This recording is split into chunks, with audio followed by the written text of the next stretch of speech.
Hello, hello, hello, and welcome to Dolphin's Dive, the weekly strategically minded Handelabra stream hosted by Dolphin. Handelabra believes in civil rights for everyone and in being as inclusive as possible, so any comments or activity actively working against that goal are not welcome and will not be tolerated.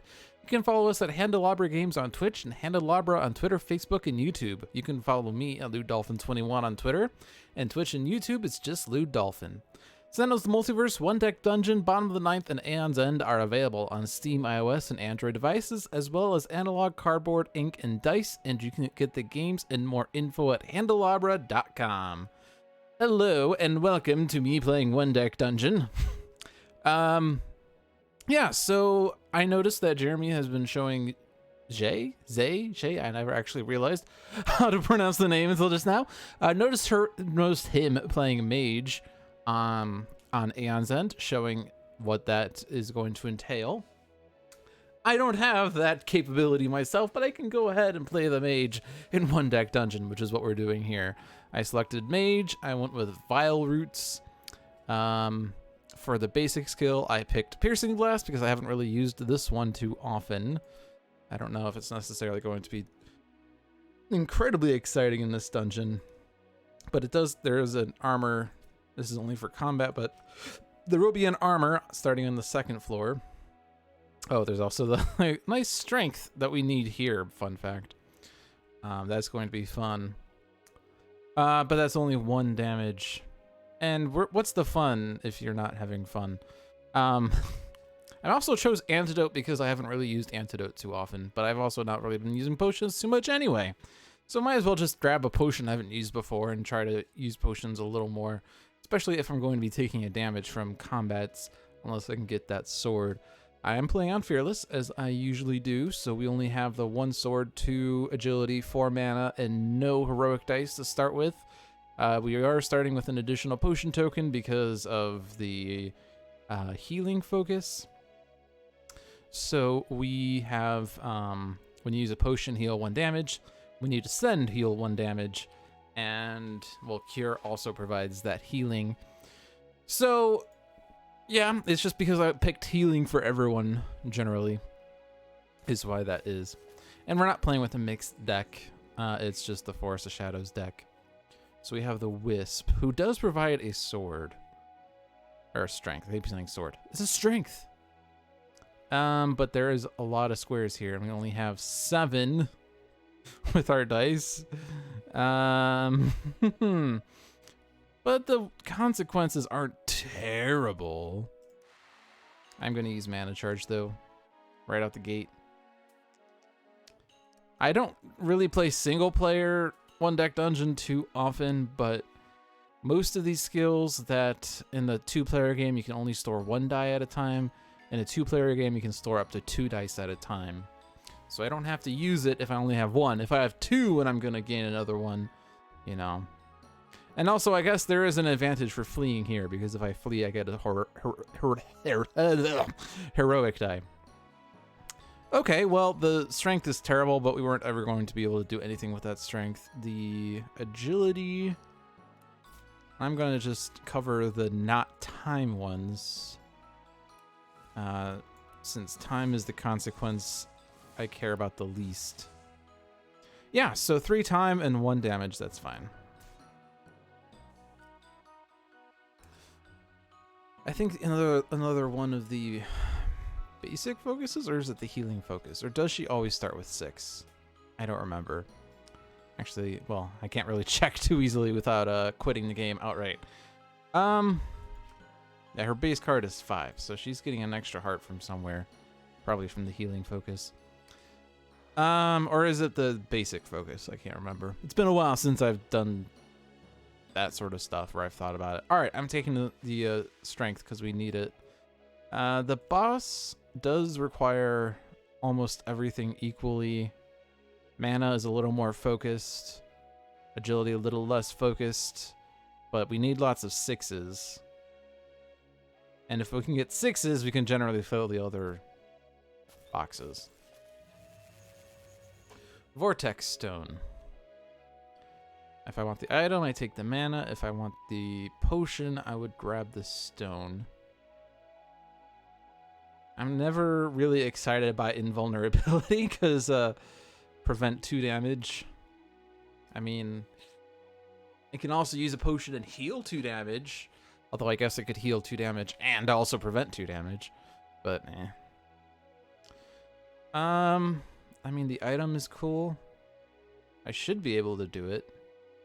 So the special rule that will be persistent, add time to the consequences if any challenge box has more than 3 dice. So I can only put 3 dice on Stabilize Aura, otherwise I spend additional time, which it's not really terrible, but it's just an added time effect. That's not really a good roll now, is it? I have to put at least a 3 there, and I have to in order to proceed, and then I can't cover the rest. Man, if only I had a potion that could increase my dice by 1. Oh well. I do have Shield Aura, which prevents hearts. So that's good. That for experience is actually very tempting, but dice is also very good. I can level up basically whenever I want to. Alright, I love Charmed Panther because that gives me set numbers, and I'm at my item limit anyway. Because I took an additional item, that was the basic talent, was you may have 1 additional item or 1 additional skill, but I already took the extra item, so you have 2 items, even though I'm capped at 1. So I have to go for the skill then, which is fine because it's mana-based, which is my strength. But apparently my strength is not rolling good enough on those squares, but I can still shield Aura, which is good enough.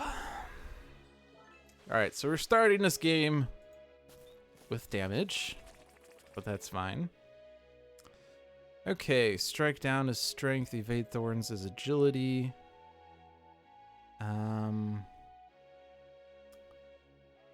Fireball is a nice skill, and I would like to get it.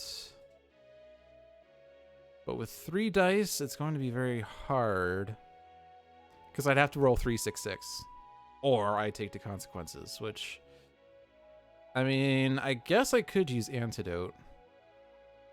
Since I've not really used Antidote before. But, like, the problem is if I fail the consequences, I mean, I can almost certainly cover the 3. Then again, I could roll 1-1-1. Watch. But if I cover the 3 and I can't cover the 12, which is very likely, I will take 2 damage, which I can prevent 1, 2 poison, and spend 1 time. Which the time, I mean, spend 1 time versus spend 2 time and come back to this. I guess the 1 time is better. Plus, it allows me to explore 1 more door. The 2 poison is a little more worrisome because I already have 1 poison. If I have 2 more poison, that's 3, and then my poison roll would need to be 4 or better to succeed, which is a 50% chance of failing the roll. And if I already have 5 hearts and I fail the roll, I'll take 2 more damage and I die. But this might be a time to use Antidote because I could succeed the poison roll, which will also remove the poison token. And then I can heal up a little bit. I'll probably take the heart rather than the poison token. So unless I get exceptionally lucky and I roll 3-6-6, I roll 3-3-5, which is not good enough. But we will survive. And I can get Fireball, which is what I really wanted. Alright, so I'm not going to roll. I am going to use Antidote and automatically succeed. And we also have this, and I'm just going to heal that. So that has helped tremendously, and now I'm out of potions. We also, I think, because we have the 2 skills, yeah, so we are full on items, full on skills. Unless I want to get this luck potion, which I don't really want to, then the next parts are going to be experience-based. Dodge vines or break through. Well, if I flee, I get a die. If I fight, I would probably be dodging the vines, and this is certainly a lot easier than the 12 previously. And the consequences of failing are pretty small, so I'm going to go ahead and do that. I'm going to keep that mana charge. Well, I can cover the 3. That seems to be all I'm good for now. And I could convert this agility into experience. 7 health versus 6 health is, I would still survive a poison roll. That 4 experience is very tempting. Yeah, I'm gonna take it. Because the next one will level me up. Leveling up will give me a potion token, getting the potion token will heal me. Which is essentially the same thing in the end. Before the encounter, place poison on a hero. Ew. And there's lots of strength here, and we still have a very big lack of strength. I think this is a time to flee, if there ever is one. And that does give me another heroic die, so I could use that actually towards the worm. Struggle free, display prowess, item limit, skill limit, great spirit. This does give me a leaf, although we are almost at the end of the floor already. But displaying prowess, we could almost... Well, I almost say we can easily do it, but it's actually not even that easy. We have 4 dice. Which is 1 more than 3. And when we had 3 with a 12, it was impossible. But with 4 with an 11, it's, well, a little easier, but it's not trivial. And we've been having very bad rolls. If I fail it, I would only take 1 damage plus 4 time. And time is going to start mattering a lot more. Charmed Panther and Fireball I prefer over Forest Blessing, although Forest Blessing would give me a heroic die that could fund another skill, but none of these skills take just a die, they take numbers. Yeah, so we'll display the prowess. I don't think I want to use Mana Charge still, because it's not really going to make or break it, I think. And, well, I had it anyway, so we're fine. And I'm going to take the experience, and that levels me up, and I can heal, and... Yeah, I think I'm just going to use Antidote again, just because we're back at 3 poison, which makes me displeased. All of these traps, we've been getting only traps. I can get a mana die, I can get Swiftness Aura, which gives me a free Agility 3. But that's not really... I guess this can be used on perils, which makes it valuable. Makes agility perils a little better. I could also put that 3 directly towards the armor icon. But that does require me to go the strength route. So I think I'm going to go the mana route and take the mana item. I'm going to skip that. Now we have the heroic die anyway, so that does make me a lot more powerful. The question is, do I go for the rock worm, use up both of my mana charge dice, hope to cover all those strength squares, or do I explore, get only 1 more door? Like, if I were smart, I would know what door it was. And actually, we could perhaps figure it out, although it's going to be pretty challenging because this is not in deck order. But we could go through and recognize that there are 2 copies of each card, not copy, direct copy. Like Rope Bridge, for instance, there's one that doesn't have a leaf symbol, and then there's one that does have a leaf symbol, which is here. And so if I had recognized that I hadn't found the rope bridge without the leaf, and it wasn't currently under my character, because there are cards under my character, I could probably deduce what the remaining card is. But, well, I still don't know the decks well enough. I just know there's 2 copies of each encounter. So again, it's not direct copy, because I know the rockworm...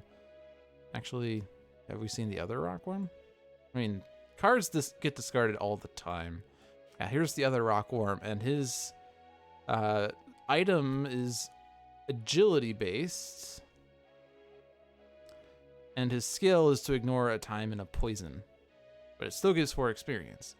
This one is in a magic based item, and agility-based skill that prevents a heart and gains a agility 6. So if I fight the rock worm, I get a poison on Mage, which I'm gonna antidote most likely anyway. I'd have to get a strength 5 somewhere, which Fireball guarantees a strength 5, and Charmed Panther also guarantees me a strength 4, which doesn't help with covering the other strength 5, but that strength 5 actually is the least worrisome because that is just going to spend time that would be spent anyway.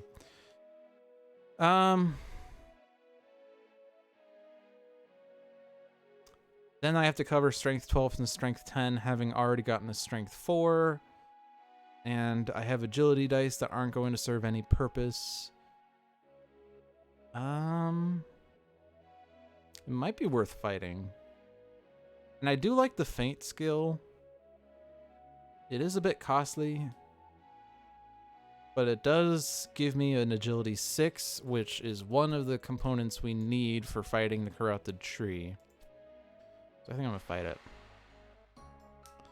Question is, well, I have to use at least one because I'm going to explore when I go to the next floor. So one will be used.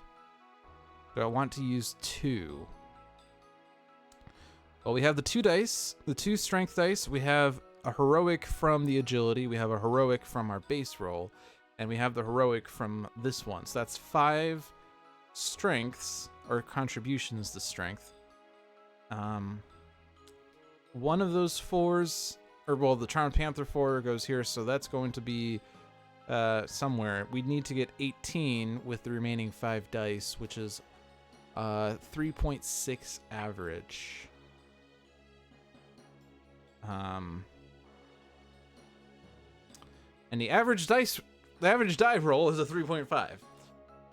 So it's possible for me to pull this off with only 1 heroic die.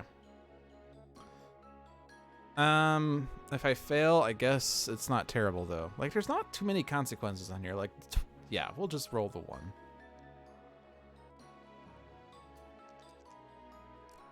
Yeah, there's only like 4 hearts and 2 poison and 2 time, which is not really too big of a deal.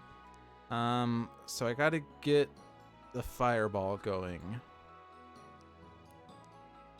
in order to get the 5 to cover the armor. Then I gotta cover that 12. I guess there's also a mana die that I wasn't guaranteed to have, but I do have that, and that can be used for heroic purposes. So we don't have an immediate strength 5, although these 2 would turn into a heroic 5. But let's see what we have with the strength. We have 11. If I do it like this, that would be 10. And then I would just need 2 more to cover that, and then I would have that. So yeah, we actually did cover all the consequences. That was a pretty good roll. Yeah, because these dice need to convert, and we got that. All right, good. That feels good. We'll take feint. And we will descend, and descending heals me.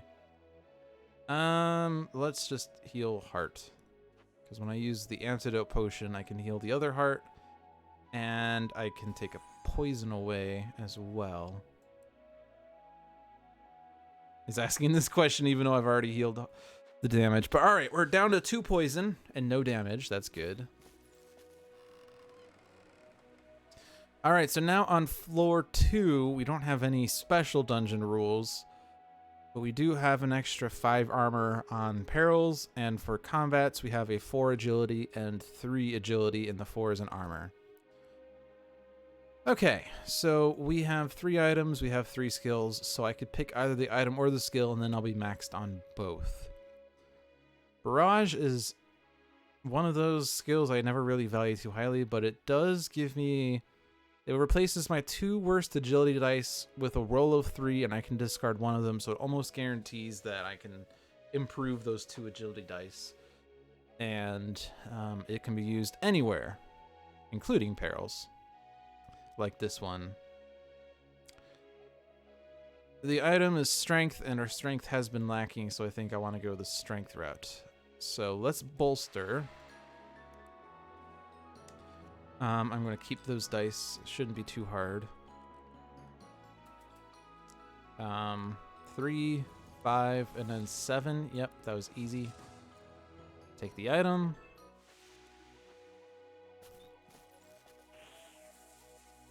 Poison Cloud. Yeah, so we're at our item limit, at our skill limit. Finesse gives me an agility 4, replaces my worst agility die with an agility 4, and gives me a strength roll. So it kind of is like Charmed Panther in an aspect, but not really. I want to keep my Feint. I want to keep my Fireball. And it's not better than my current mana item. I mean, my current mana item is 2 experience. You'd only really want to swap mana items unless...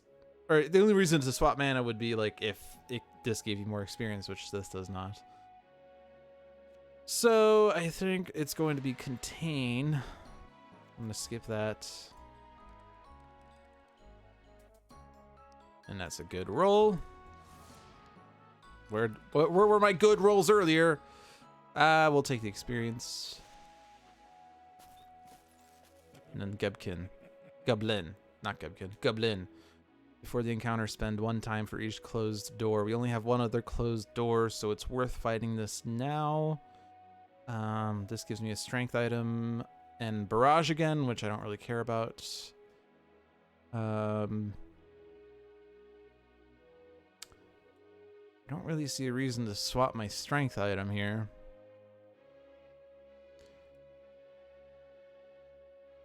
I mean, I guess there's an argument to swap the mana out and increase the strength count. But Fireball balances that out. Lots of agility, lots of strength. I think I'm going to use one of my mana charges here.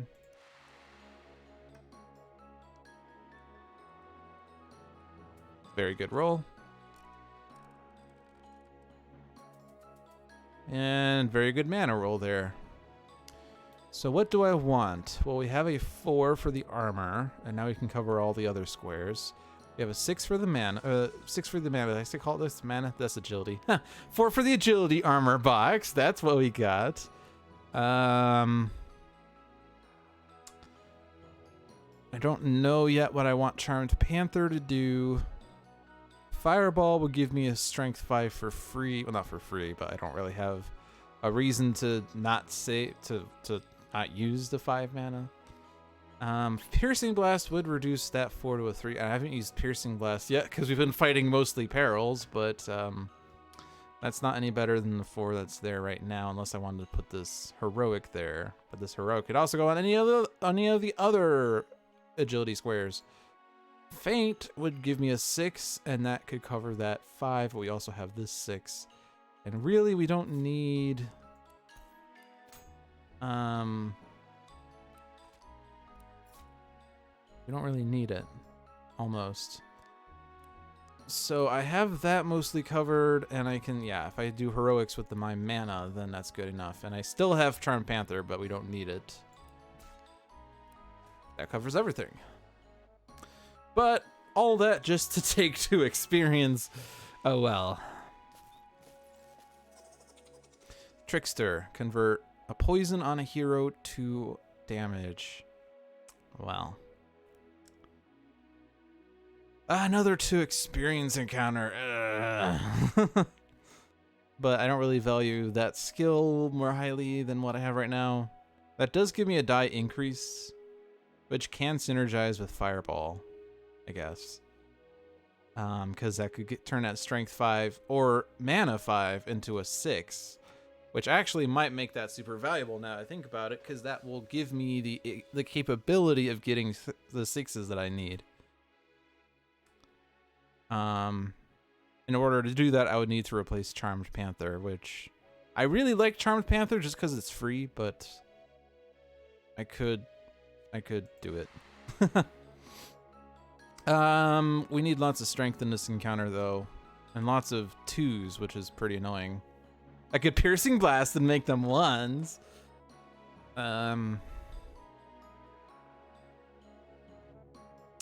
Can I do this without that, though? Because I do have 3 strength, the Heroic, Charm Panther, Fireball. That's lots of strength. I should be fine. If this is where I die, this is the moment where I die. Okay. We have an agility, or we have a mana 6. We don't have an immediate mana 4. I think might as well just throw that in a Fireball. We have 3 and 4 for agility. I guess that would just have to be the mana 4. Now I have to cover the other armors, which this one is not doing anything. Could just go into Feint, but we don't really have another good option other than these 2 mana 2s, which on paper they don't do too much, but they can convert into a Heroic to cover one of those armors, which would be nice because we still have to cover that strength, but we can do that by turning these into a Heroic, so that's what we're going to do.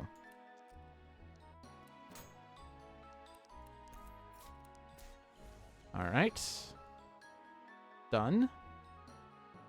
So I guess I'm going to do that then to make sure I can get my 6s that I need. And I should succeed this poison roll. Barely. I mean, I can't use Antidote anyway, so that wasn't even a choice. Wisp number 2, Piercing Potion to ignore all armors. Not really too strong of a potion in this dungeon. I always value it highly against bosses that have armor, but, well, there aren't really too many of those anyway. We do need a lot of dice, so I'm going to go ahead and roll one of these. Not because I need numbers, but because I need dice. And we get a mana 1, which isn't too good. Fireball would convert 2 of my dice. I don't know if that's useful. Blitz would increase 1 of my dice by 1. I guess that can increase that 1 to a 2. We have to cover that armor. Lots of agility that will probably not get covered.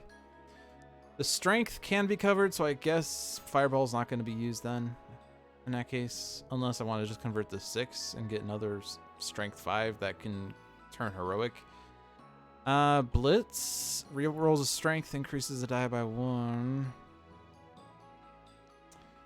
I mean, I guess it doesn't really help me too much because I already have 3 2s that have to go there, and then the manas that have to go there, and then that. So yeah, that doesn't really. Fireball won't really help. I mean, I guess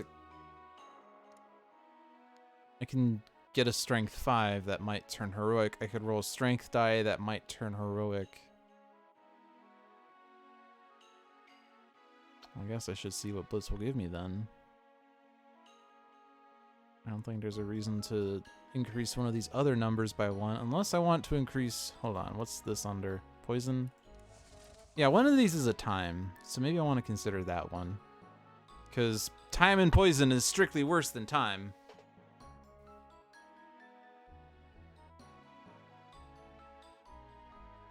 Yeah, so let's then do that. Because I could increase any die by 1, but it has to not be on a square right now. And that 2, if I increase it by 1, it turns into a 3, and that 3 could then cover that. But I can also increase that by 1, which is essentially the same thing. Wait, no, that 6 was already there. Ah! Well, I guess that's still the same effect. I just forgot that that 6 was doing something. Oh, I guess. Right, the 6 was going to go in the Fireball is what I was thinking about. But that doesn't do me anything now either. Or does it? Because we do have this. Well, that's not any better.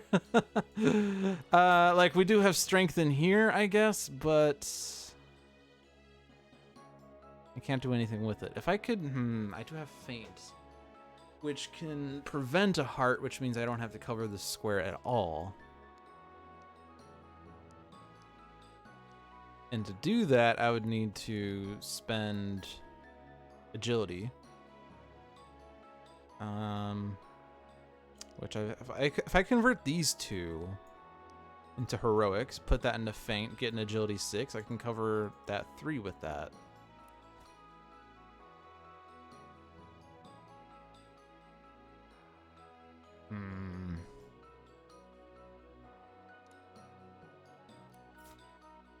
Which certainly, you know, this would save me 2 time. I wonder if there's a way I can also cover this too, but I think we're past that.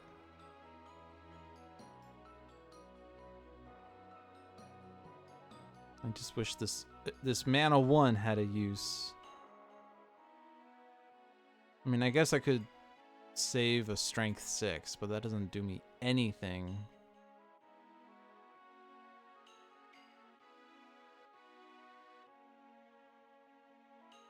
And every other one of these consequences are going to be worse than a time. So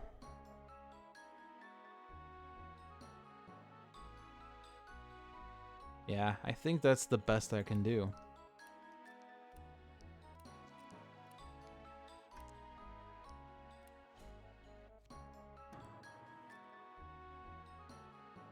All right, that wasn't too bad. Yeah, let's take the experience because now I level up, I heal, and I can now equip 2 more items and 1 more skill. Spend time for each poison in the party. We have none. Lots of strength, but we should be good in that regard now. I just clicked that without thinking. Do I want to use that? I don't think I need to use that. Save it for the very last encounter. No, it's like one of those like elixirs, you know, in games that you never use it because you save it for an emergency that never happens. I can get a mana 4 with Fireball, and these agilities aren't, or these manas aren't doing me anything. I could also throw some of those into Piercing Blast to reduce these by 1, but that also doesn't do me too much, because these are already covered. I could do something like that. Covers those squares. And then Fireball gives me a 5 that can go there. That 4 is covered. Now I just need to get that 4. And this is where it gets a little more interesting, but I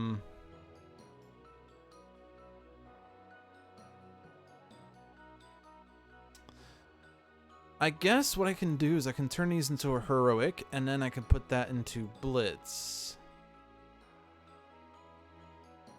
The problem is if I roll too low, like this needs to be a 4, which on paper means this Blitz needs to be a 3, because I could then increase it by 1, and that's a 67% chance.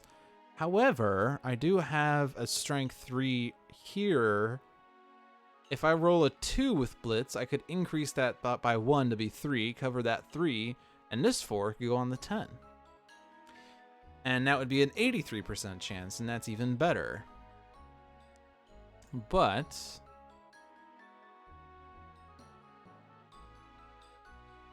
could we perhaps feint instead?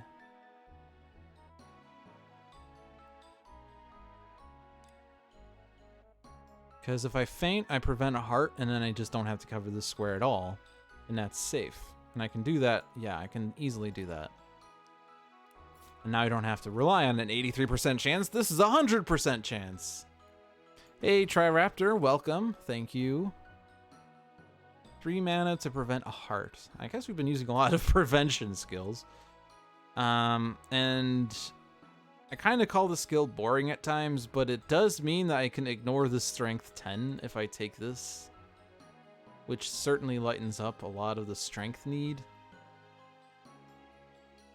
Taking the strength die might be less valuable than taking the 3 mana skill. But we do need some strength, although I guess we kind of need strength and agility.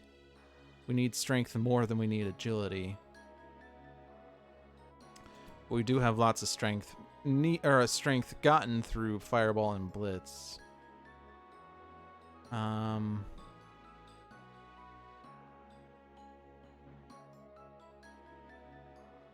think I'm just take the item. Because we can already prevent a heart with Feint. Dice may not be re-rolled or increased, so the Blitz thing is not going to really trigger, but that's the only other thing. Lots of agility here, lots of strength here. No mana here, which is alarming. But Fireball gives me a strength 5. Feint gives me a strength 6. And prevents that 10 from happening. I think I'm going to enter. I'm going to use my other mana charge.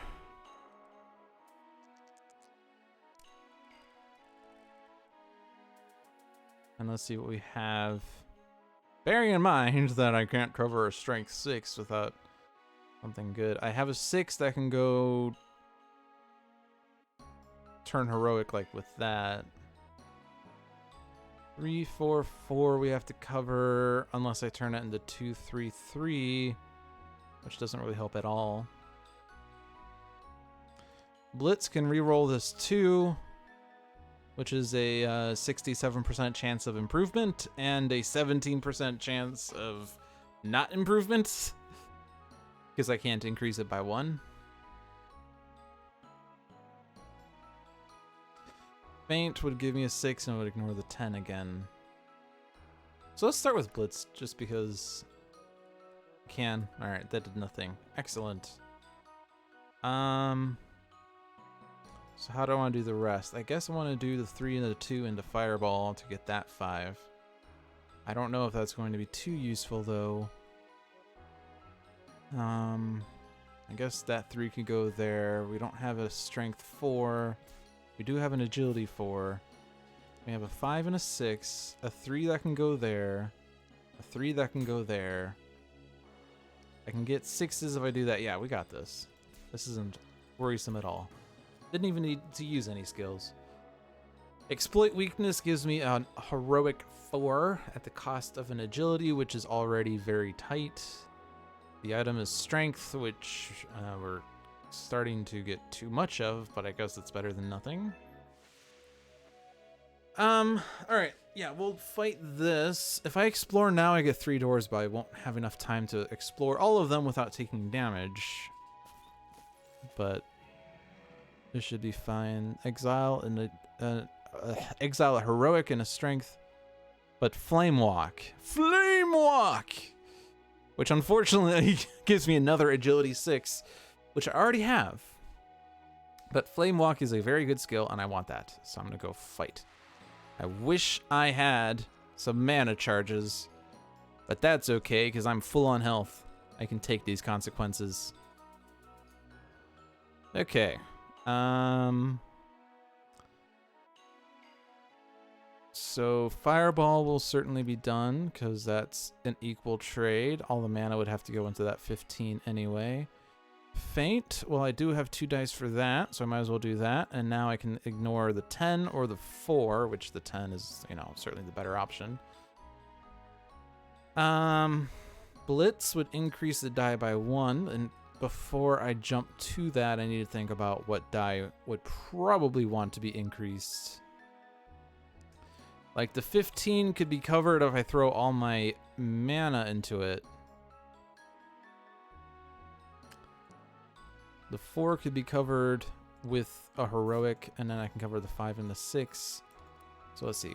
If I cover those, and then I cover the 4 and the 4, I don't need to cover that 10. Oh, there is a problem here. I'm now putting more than 3 dice into this box. So that is creating consequences. So if I increase this 4 by 1, which I can do with Blitz, then I will eliminate that consequence, because we do have the rule, add 1 time to the consequences if any challenge box has more than 3 dice, which generally isn't terrible, but it will prevent me from fighting another encounter and getting perhaps more experience or skills. But that does cover everything, so that's good. And I can get my Flame Walk. Yeah! Alright, we explored. Let's check the door. Thorn Spitter. Item limit, skill limit, precise below gives me a strength 5, agility 2, which doesn't do me too much. I'm at my item limit, but I could consider replacing a strength with agility. We kind of have to keep our mana now because Flame Walk is good enough to be considered as both a strength and agility item, but it costs mana. It does give me some mana back, but it does cost mana. Okay, the problem is, if I do this encounter, I will almost certainly strike down. If I strike down, I take a damage, but when I descend, I will also heal a damage, so it's not a big deal. Yeah. If I strike down, I should be able to do this, because we do have Blitz, which does work in perils. And it will almost certainly be needed. Prevent the damage, yes. Man, I wish I could use Piercing Blast here. I'm going to spend the 1 because it's, well, 1. It gives me a 3, and I could increase that by 1 to get a 5, and now I should have enough. Yes. Okay. I don't really care about any of the... Oh, I guess we're going to replace the... Yeah, we want the agility... So let's replace one of the strength 3s. I guess it does... Let's actually undo, because, you know, we do have a big decision here, because whatever card I could put back is going to be fought again, in some sense. So which encounter would we want, and would we perhaps want to get the skill from it? Well, I don't really care about either of those skills. And... I mean, I guess the agility one would give me a little more utility. That's strength and mana. That's agility and strength. So I'd probably want to be able to fight the mana one again, since I can do mana a little more easily. All right. Floor 3. Can we level up to level 5? Or level 4. You cannot level to level 5. Skip the heroic feat step. Lots of agility here. But we can do it, even without my mana charge. Because if I flee, then I get a heroic die that I can't store, so it doesn't really help me. Okay, if I faint, I can ignore the strength, so strength doesn't really matter at all. Flame Walk, since I don't need the strength as much, I might not need to, or might not want to use that. Faint. I guess those 2 agility 2s aren't doing me anything. Gives me a 6. Fireball. Yeah, I mean, I guess I could turn those strengths into heroics if worse comes to worst. So I could just put the mana 5 in there, because I don't really have a good alternative. I do have a mana 6 that I need to keep. A 4 for the agility. Piercing Blast, would that be useful? No.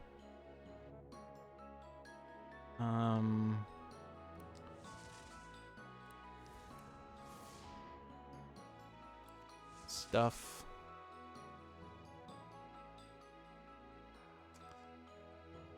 Hey, Sparky Wolf, how are you doing? Okay, so these aren't doing me anything right now. I guess I could throw one of them into Blitz and increase another die by 1. This is a good candidate because that gets me an agility 3. Boop!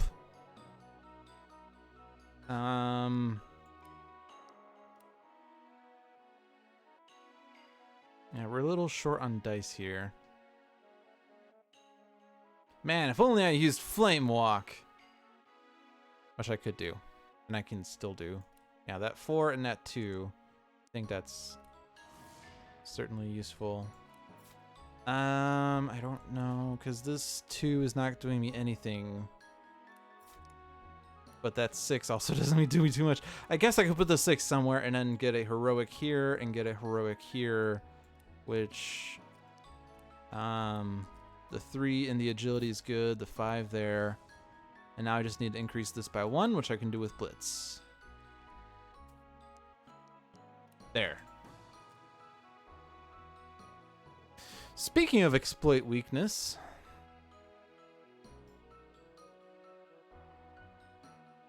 I just replaced the strength with an agility. I think it'd be foolish to go back. And I don't want to exploit weakness. I like my skills right now, so I'm going to keep those. Blitz is a little more expendable, but it does increase the die by 1, which is very nice. Swiftness Aura gives me an agility 3, but that's eh. Disarm, I guess I do want to have more mana, if anything. Because Flame Walk and Fireball are all funded by mana. But I do get returns on these, which makes them exceptionally nice. So I guess it's Disarm for the item, in case I want it. 3, 5, 5, 8 with 6 dice. The issue is if I can get a 5, because if I can't get a 5, then the encounter's done. Am I more likely to get that with 7 dice or with 6 dice? Well, I mean, yes, 7 dice. Technically 7 dice, yes. I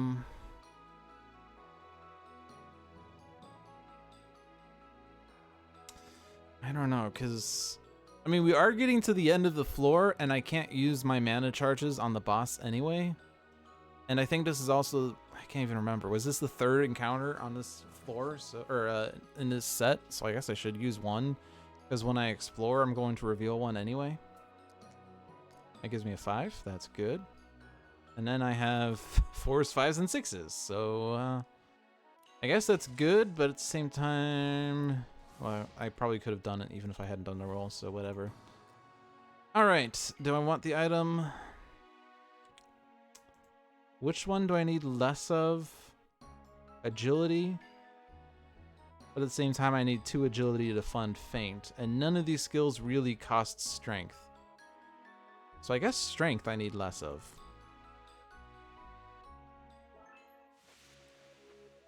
It was the second door out of 4, by the way.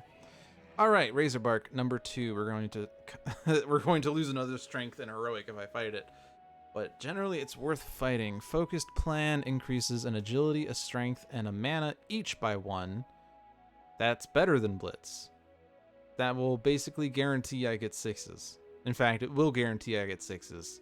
Because Fireball gives me a mana and a strength 5, and Flame Walk gives me an agility 6, and Focused Plan turns those mana and strength 5s into 6s. So I want this. I absolutely want this.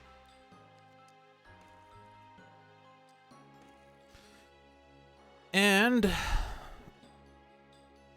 I think I don't need to use mana charge for this. There's a nice spread of colors here, and I'm confident. I'm confident I will get a bad roll. Okay. That's not bad, really. It's not terrible, but it's not. I mean, like, I have that covered. I have that covered. Feint gives me a 6. I would certainly like to have Fireball and Flame Walk. I guess Fireball, there's no reason to have those 3 mana dice. Flame Walk, I don't need the 6. And Feint I can cover with those 2. That gives me everything I need for the agility. The strength, I don't need to cover the 10 anymore. So now it's down to this square.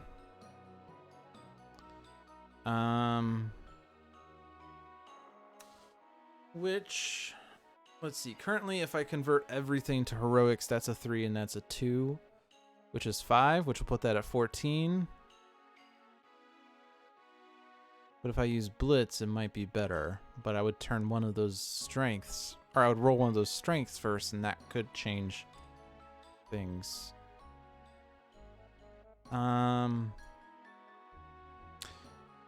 Actually, if I roll... Actually, no, it does matter what I roll.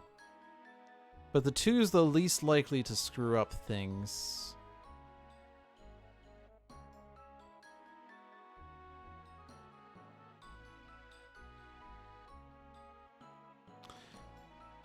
If I increase this 3 to a 4, does that help me?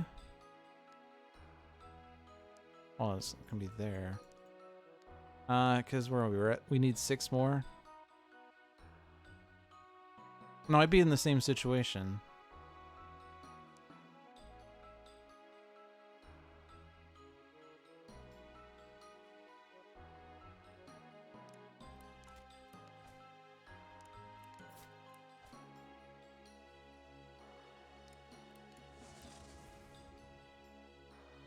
Oh, and we are going to have that situation where I will take an extra time and consequences, but that's not terrible. It's difficult to cover a 15 with 3 dice anyway. Because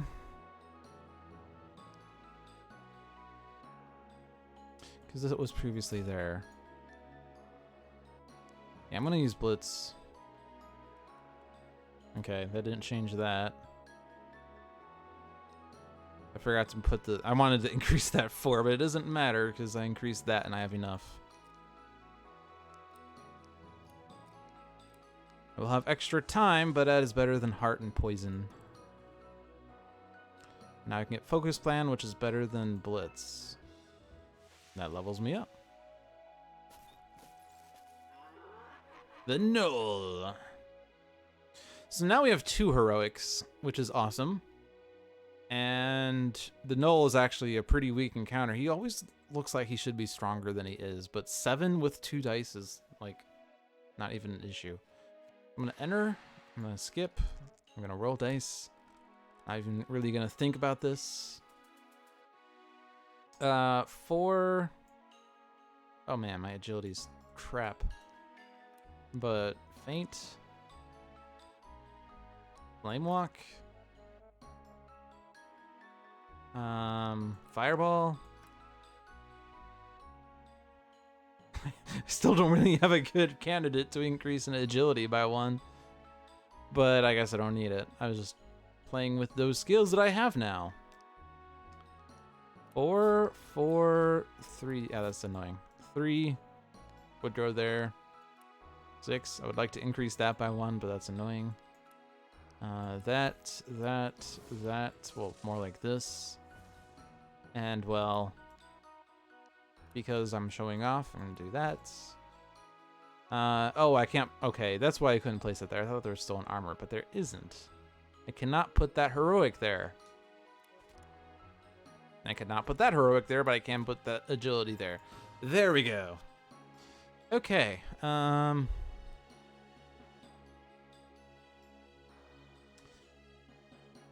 going to take the strength item because I don't really want that skill.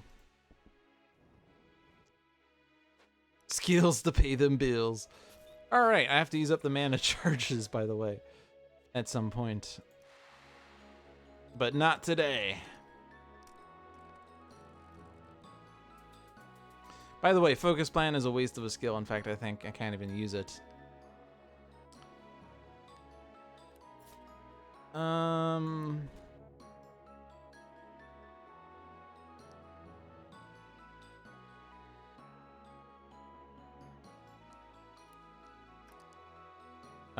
yeah, duh.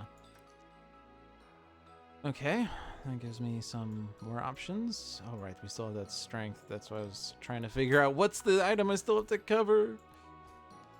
Or the number I still have to cover. And then I did not use Feint this round. So, oh my god, I have to cover that 10.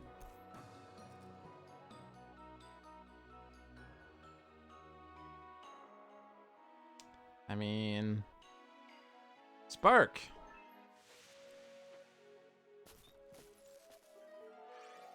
Great Spirit. Re-roll a die, gain a heroic 1, and that heroic 1 funds Focus Plan or Feint, and I can take that skill. So I'm gonna take the skill. And, well, we have like 2 more doors. I'll use 1 because this is a peril. Although we do have Spark. I'll use 1 because it's a peril.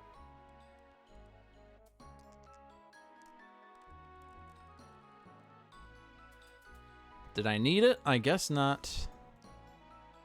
Well, first I gotta cover the 3. That was the 5 that I rolled from the extra die.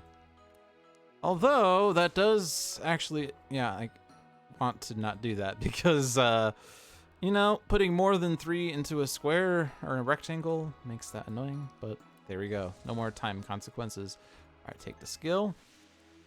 Gives me a reroll and a die. Panther. I love Charm Panther, but I'm at my item and skill limit. So I guess I'm doing this for experience. I mean, that'll give me another potion token. So that I can use Antidote 3 times on the boss. Alright,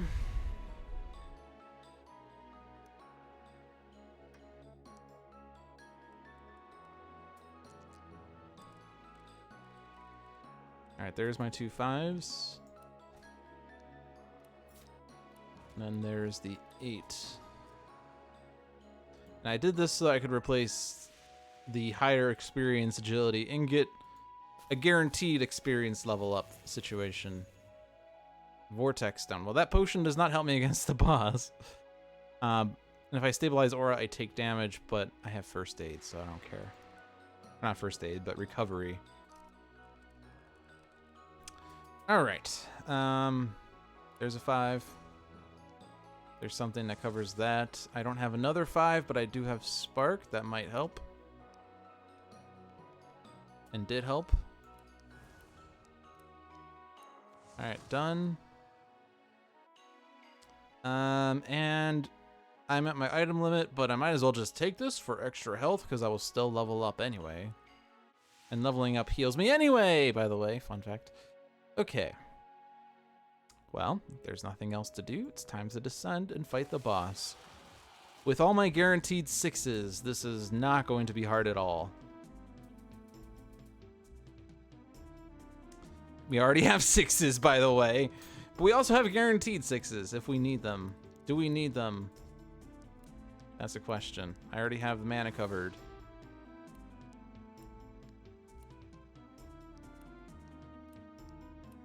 And, well, we need something more. Not that I'm terribly worried. So let's start with, we need more strength, so let's start with Fireball, because that's an equal trade. That covers that. I need more agility. I can do that with Feint.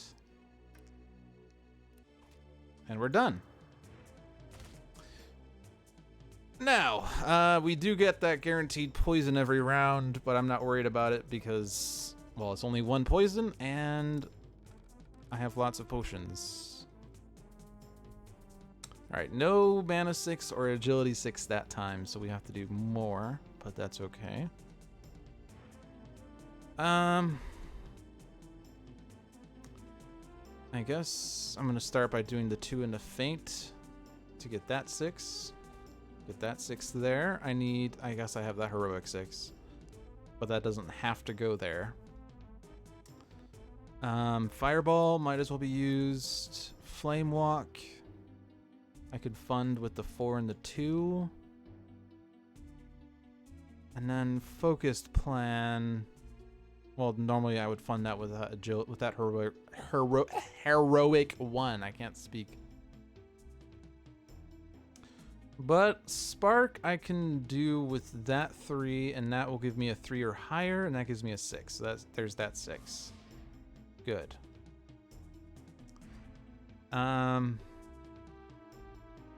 So how do I want to do the rest?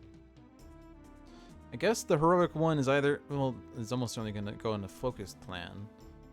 I guess there's no reason not to use that. Unless I want to reroll. Actually, how short are we on the agility? Increasing that by 1's not going to do me anything.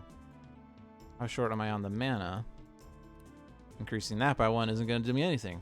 How short am I on the strength? Increasing that by 1 isn't going to do me anything. I feel like there's a pattern here.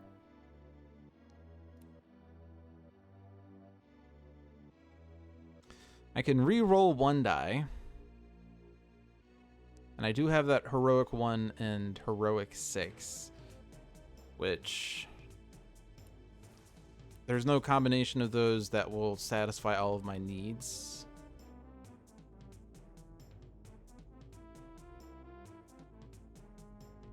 Gaining heroic 1. Actually, that will work. Actually, now that I think about it, I'm gonna take the lowest numbers there, and I'm gonna take, actually, yeah, let's re-roll that strength. I don't think it really matters, but yeah, that works. But now I can focus plan. No, that's not gonna work. I'm thinking I have an extra. Oh no, I have that heroic. No. Gah. Well, yeah, let's increase those dice by 1 because that's, I mean, it doesn't really matter which I increase. Oh no, yeah, there we go. That, I don't know what I knew I mathed it right. I just forgot how I mathed it when it came to the moment. Okay. I just have to cover 1 skull and I win. And also avoid all the consequences. We have a mana 6.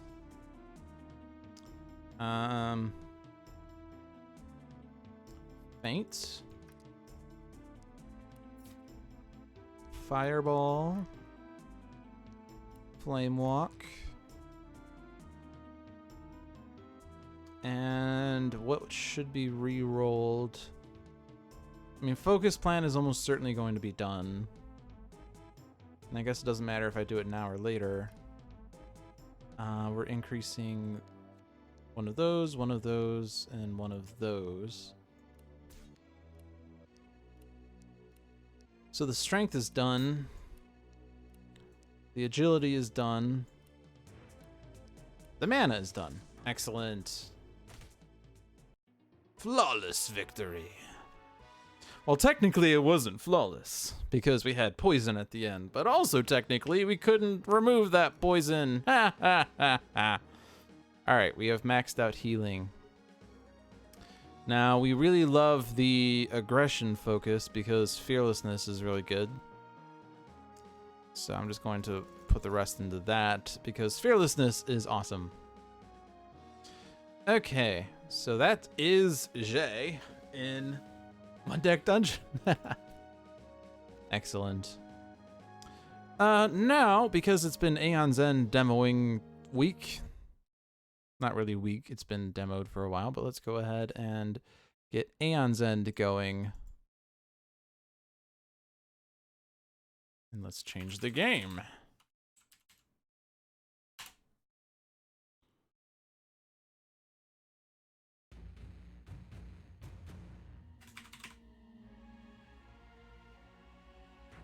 Changed.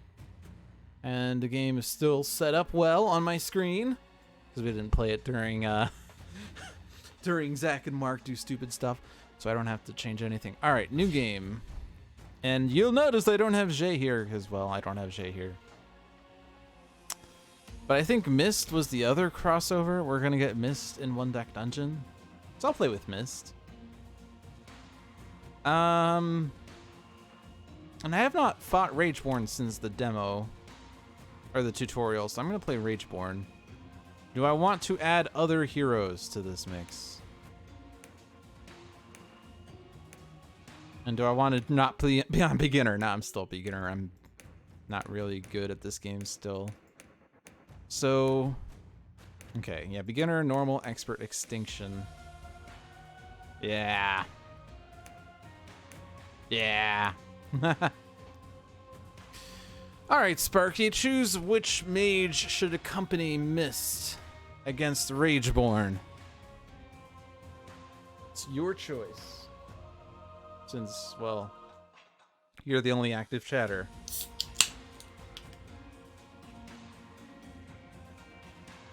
I learned by failing normal all the way. Oh, Triraptor's still here. He's just been lurking. Nothing wrong with that. Just wasn't sure if you were still here. I mean, if you want me to play normal, I could try it, but I'm not good at this game still, unlike One Deck Dungeon. I'm bad at deck building games because I never really get a good idea on my deck synergy. Xaxos. Everyone loves Xaxos because we can reveal the turn order deck and return the revealed cards in any order, and also give 4 charges to Mist, which allows an ally to draw 4 cards. which is valuable in a game that doesn't have too much card draw outside of that. All right. Let's see. So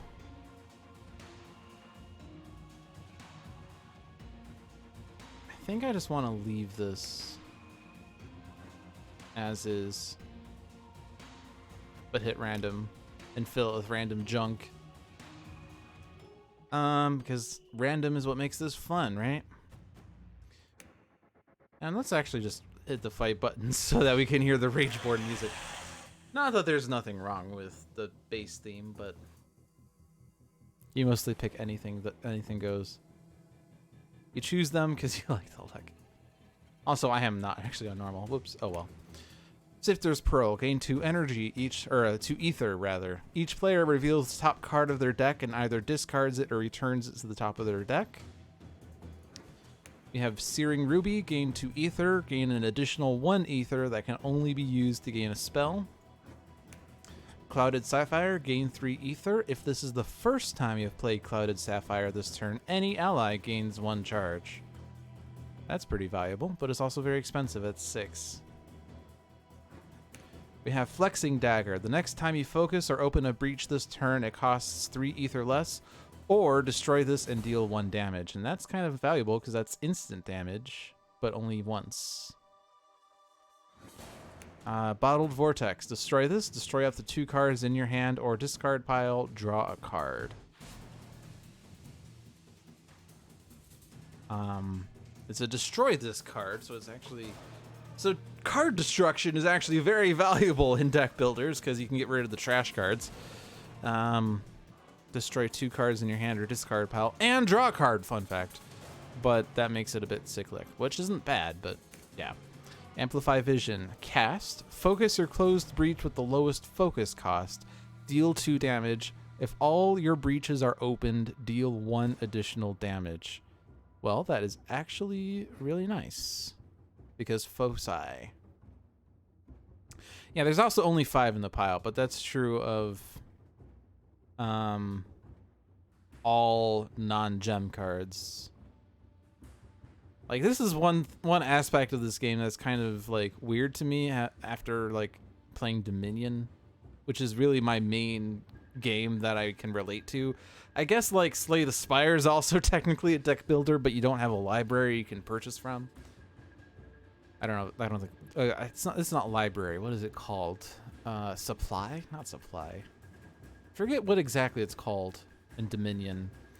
But having only 7 gems and 5 relics means you can't just like buy as many of these as you would want. Yeah, so anyway, where are we? Lava Tendril. While prepped at the end of your casting phase, deal 1 damage. Cast, deal 3 damage. And I kind of like the skill for the automatic damage dealing part, plus the big damage blow that you would need. But Amplify Vision's also good. Chaos Arc. Cast, deal 3 damage. Deal 2 additional damage for each prepped spell in an adjacent breach. And then Consuming Void. Cast, destroy up to 2 cards in hand. Deal 3 damage for each card destroyed this way. Well, I feel like we're going to be destroying a lot of cards in this game. Between Bottled Vortex and Consuming Void and Flexing Dagger. So that's cool. Okay, so Rageborne. And by the way, I figured out that there's a flip side that has a setup thing. Because I was trying to figure out against the Swarm guy. I forget the name. Why he started with something, or was it some other one? I don't remember, but there's actually a setup. And for this guy, all of the strike cards are shuffled together and placed face down to form the strike deck. Rageborne gains 1 Fury token, which is why he starts with 1 Fury. But anyway, Unleash, Rageborne gains 1 Fury token. When Rageborne strikes, the following is resolved in order. A card is drawn from the strike deck and resolved. That card is shuffled back into the strike deck. Rageborne loses 3 Fury tokens. At the end of the Nemesis turn, if Rageborne has 4 or more Fury tokens, it strikes once. Which sounds fun and all, except there are also cards in his deck that will also cause strike to occur. I think they're mostly tier 3 cards, though. Can't really check those right now. I can check the strike deck, though. All right, so that's that part. Now Xaxos, his link, activate during any player's main phase. Allies collectively gain 4 charges, reveal the turn order deck, and return the revealed cards in any order, which allows us to stack this deck for what we need. And Mist, Divine Augury, any ally draws 4 cards, activate during your main phase. So only Mist can activate that, but Xaxos can activate this during Mist's phase as well. And then we have the usual gems, the crystals, and the sparks. But Xaxos' unique card is Flare. Reveal the top card of the turn order deck, and then place it back on top of the turn order deck. If you reveal the player turn order card, deal 3 damage, otherwise deal 1 damage. That's a spell. So I can't use it just yet, but I could use it next turn. And Mist's unique card is Garnet Shard. Gain 1 ether or cast any player's prepped spell. So she could use it. She could use Flare if she goes next, but we don't know. All right, play the gems. Do I want to go for Amplify Vision right away? Do I want to get Lava Tendril, or do I want gems? I feel like in the past games I started focusing on gems at the early point so I could afford more stuff. But I think we needed to be able to deal with minions more effectively, which means we need more spells. And Amplify Vision is a nice one because it not only will cast, but will also focus, which will allow me to put more spells in. Plus, we'll open up my things automatically. So I guess I'm going to start with Focus Vision. Persistent. Gravehold suffers damage equal to the number of Fury tokens Rageborne has. Like right now! Power 3. The player with the most prepped spells suffers 2 damage for each of their prepped spells. Alright, that's his 2 turns. So now we have 3 rounds of silence. Play the spell, play the gems. I don't need to cast his spell, so I'll just gain 1 so I can get my own thingamabobber doohickey. And then let's discard that one so it gets back first. Alright, Xaxos. We got Mist. Of course it is. We knew that. There was only one option there, was Mist. Alright, put the spell, play the gems.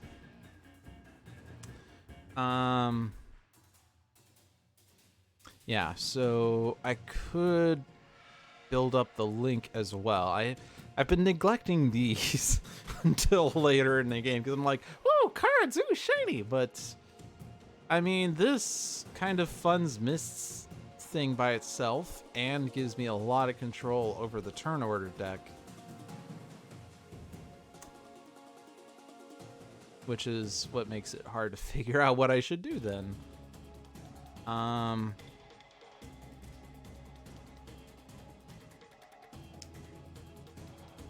I don't know.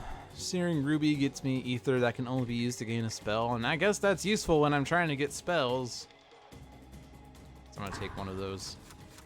I'm not gonna go crazy on the gems. I'm gonna try to not be super cray-cray. All right, put that there, play the gems. If I want to put that second spark up, I have to focus something, and focusing this 2 versus focusing this 3. I don't have a use for the other gem at this point, so I might as well focus this one, and focusing this makes it less expensive to open later, as I learned. Oh, I could have opened it. Whatever. Prefer to open up the ones that allow for plus damage anyway. Alright, I can take out the minion. And now I can put this spell...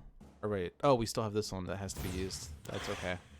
Alright, we have damaged Great Warlord Rageborne? Grand Warlord Rageborne? Okay, so I'll put that there. Gain an ether or cast that spell. I don't need to cast that spell. I'll gain the ether.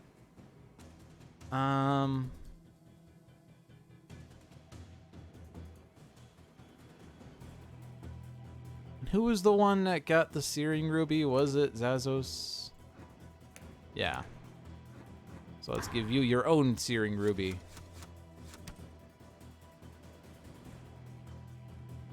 Alright, cast that. And then prep that, play the gems.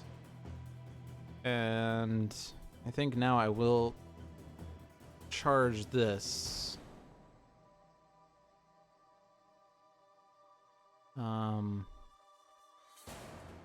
Yeah. Get that set up for next round. Rageborne strikes. I think that's a tier 1 actually, by the way. Gravehold suffers 5 damage. Alright, well, he struck and he did damage. That's what he's good for. Focus. Yeah! And I could put that spell there. What does that do? Reveal the top card and then do stuff. Doesn't really matter. You have damaged, ugly Rageborne thing! Alright, I have an extra ether I can use to purchase a spell. So I have 6 ether for spells, 5 ether otherwise. Let's get the lava tendril. Then I have 2 left. Let's put that into that one. Unleash. Any player suffers 3 damage and draws a card. So who would benefit most from that? Xaxos would draw a crystal. Crystal. Mist would draw a spark, but she already has 2.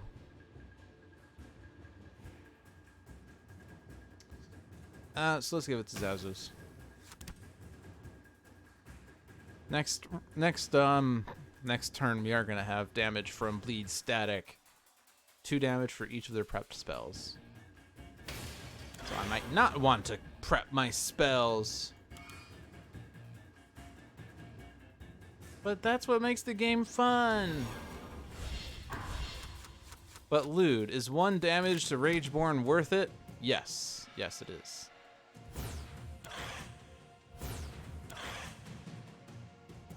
Okay. Play the gems. Yeah, so...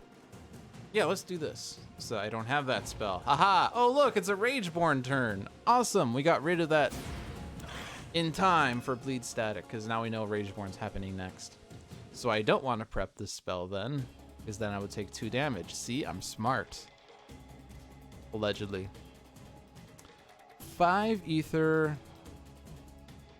I'm going to take one of those. Now I have 1 ether. Oh, it's not letting me. It's saying I can take more actions because of that. That's fine. Discard that, and then that. So I only draw 4 cards, but that's fine. Alright, so discard 3 cards in hand. If we go 2 rounds, unleash. Any player suffers 4 damage. I don't have to do it right yet because we have 3 possibly... we have 1 more turn with Rageborne, and then we have 2 turns with the heroes. The mages, I guess, in this game. If I discard 4 cards, or 3 cards, oh, it's only 3 cards? Okay. I will discard 3 of my gems. I'll prep my spell, I'll play my gems, I'll charge that up. Unleash. If there are 2 Nemesis turn order cards in the turn order discard pile, unleash 2 more times. Well, that's cheating. The players collectively discard the 2 most expensive prepped spells. Well, that was not really an option, I guess. Okay. Spell, play gems, open that, and now I can put that there. Haha! Awesome. And then Xaxos' return. Play the gems. Do something there. I can't afford a spell if I do either of these. I can't afford a charge unless I focus this one. And then I have 1 more ether that I could spend somewhere. Oh, because I could do that. No, I don't want to do that. Ah! Okay, well, I guess that's fine. I didn't realize it would actually shuffle. Interesting. That's actually very powerful to do it at the end of the turn like that. Okay, that is useful. I just wanted to click it, but I didn't want to actually click it. Okay, well, I kind of want... Oh. I see. Top to bottom. I kind of want Rageborne to do his 2 turns and then have 4 turns of silence. What's the worst that can happen? He plays a power 1? Ha ha ha ha! And then I want Mist to go so that she could charge and give Xaxos 4 card draws and then 2 Xaxos turns and then the Mist turn. Does that make sense? Probably not. Place the most recently discarded minion card into the Nemesis discard pile. Well, it's only a Provoker, which is only going to deal 1 damage to Gravehold, and then we'll have 4 turns to deal with it. If I unleash twice and Gravehold suffers 3 damage, that's strictly worse. Other than the fact I have to deal with Provoker, but I feel like Provoker is not bad.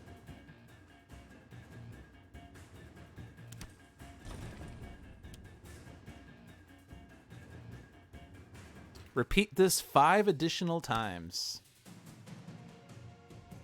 Well, that's beautiful. It's also a power 1, fun fact. All right. Yeah, we have to deal with this guy.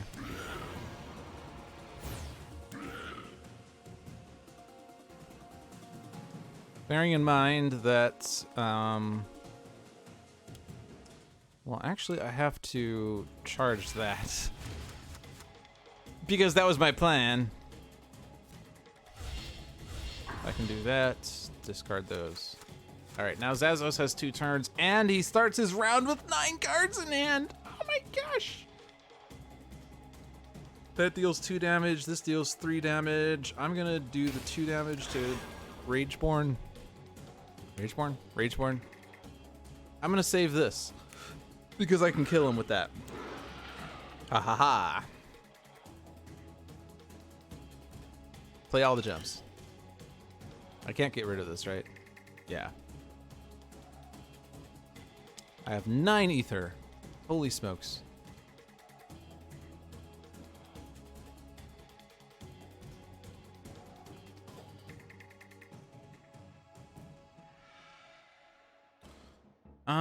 So this doesn't deal damage in the same way that Sentinels does, where it's like it says deal 3 damage for each card destroyed this way. It doesn't mean it deals 3 damage and then deals 3 damage. Meaning that if I put it here, it won't deal 4 and then 4. It just would deal 6, because it's like 3 plus 3 is 6. 6 plus 1 is 7. So I mean, I can afford that, but I don't think I really want that. Chaos Arc? I mean, with the ability to keep focusing spells and stuff, we might want that. Because that's lots of damage. So maybe I want that. Now I have 3 left over. Yeah, I do have these spells, I guess.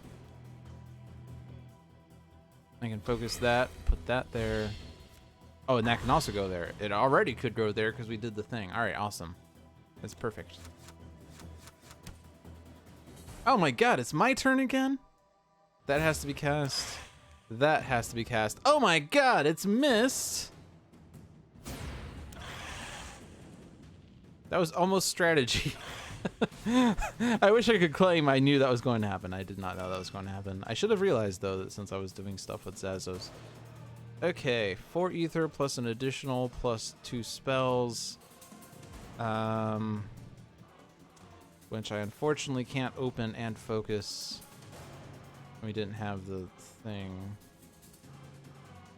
So I definitely want Amplify Vision.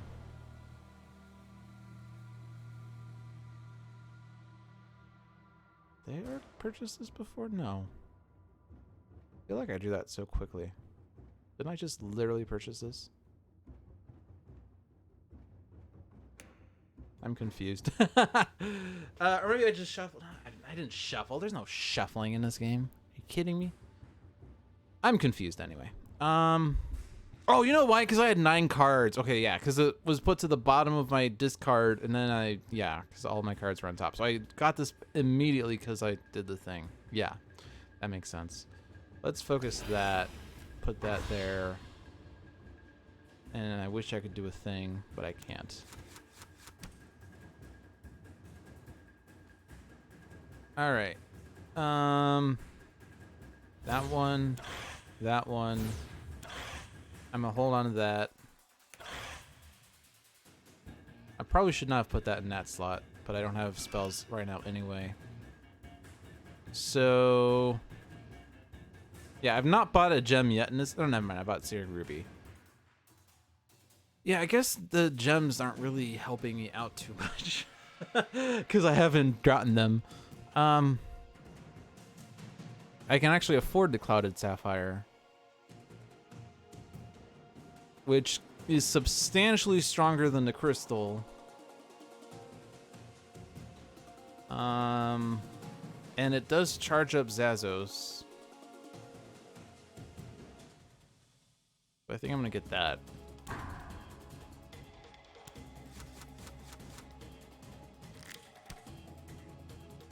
All right, how many gems do we have? We have 3 gems there. We have 7 gems there. Yes. What do we want to do with Xaxos? He has Chaos Arc. That can already go in to a thing with Amplify Vision, so he doesn't need those gems. But he could use those to charge up his thing, which, by the way, we've been neglecting. I could probably just discard 2 of those, because I have to discard at least 2 of those. In fact, I probably have to discard 1 more. All right, thank you for the luck, Sparks. Unleash twice.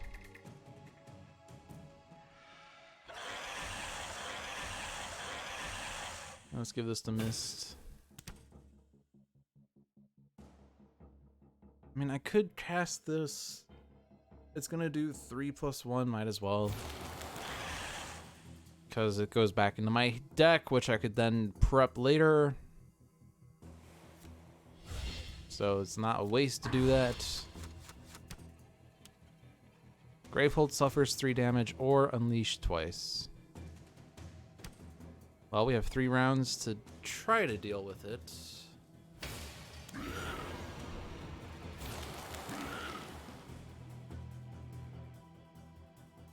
Yeah, it's unfortunate. Well, that was a fun turn. Xaxos again. Mist is next. Mist can take care of Scorn herself. Play the gems. I'll just put those there. I have 5 ether left. I'm actually just gonna put those in the charges. Because, you know, control of the turn order deck is valuable.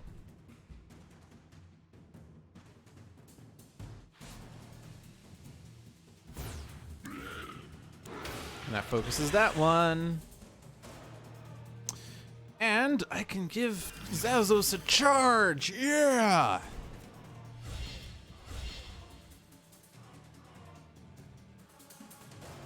All right, let's focus more on those.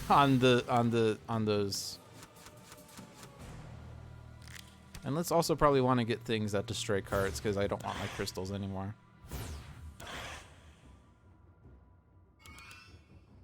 So Bottled Vortex would do that. Consuming Void would also do that. Actually, I'm just gonna do that still. And yeah, you have a bunch of crystals. Let's give you better stuff.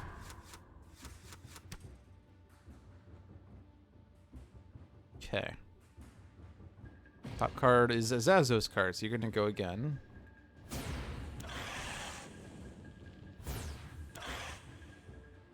Okay. Play the gems. Get that.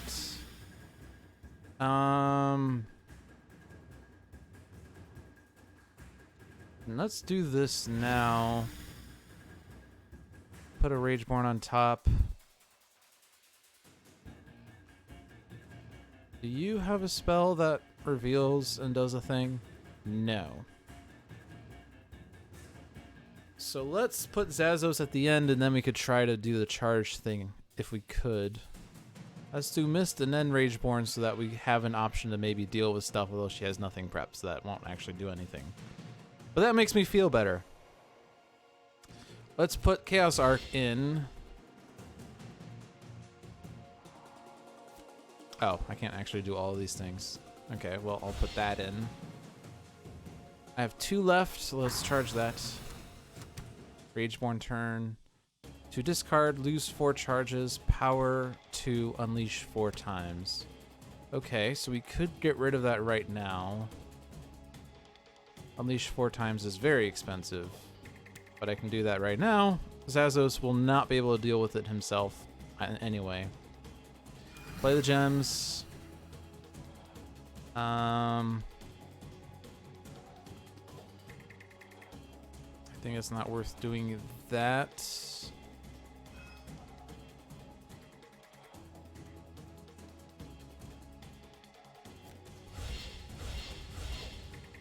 For ether, charge. All right, I'm feeling pretty good. We have him down to 27. Any player suffers damage equal to this minion's current life. Well, I mean, I kind of don't really care about that, honestly. But I could deal with him pretty easily, but... Well, I don't want to deal 2 damage to him because that gets reduced to 1. I'm just going to do that. Like, let's just take down Rageborne, because taking down Rageborne takes down the minion. Play the gems. Prep that. Prep that.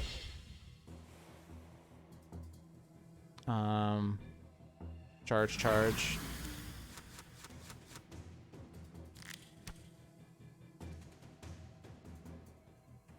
Okay. Yeah, reveal the top card. Oh, it's a Mist card. Good. Hit you. Hit you. He's down to 14. I feel like we can do this. We can rush him. I'm gonna put that in so that I can do 1 extra damage. Okay. Damage. Damage. Damage. Play the gems. Do these things. I'm gonna open that so I can do more damage with that too. You go again. You're down to 3. Oh, and look, he's charged. I can use this during any player's main phase. So I can make sure that Xaxos goes next. Although that doesn't do anything because we still can't win. Bummer. No, we can. Draw more cards. No, I don't think that will help anyway. Here, charge more. I tried. Okay. Deal damage. If only I had gotten the thing that would allow me to use a spell or deal damage. Destroy this, deal 1 damage. That thing. If I could just deal 1 damage. Ah. Okay, well. Focus. And then play the spells. We just have to survive the next 2 Nemesis turns. Can we do that? Can we do that? I don't know. Can we do that? Well, I guess there's 4 Nemesis turns possibly, so maybe not. Whose wise idea was it to put the 2 Nemesis things at the end? To discard, spend 7 ether. Well, we can't do anything for that right now. Unleash twice. The player with the most prep spells discards their most expensive prep spell. Well, that's why I prepped 4 spells. Players collectively discard the move. Okay, well, I have no more spells. Woo! Yeah! And it's a Rageborne turn. Remember when I started getting pretty confident here? Oh my gosh, you're, Oh yeah, that's also going off.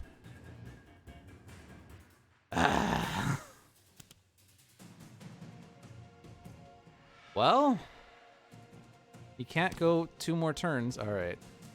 Enough of that madness.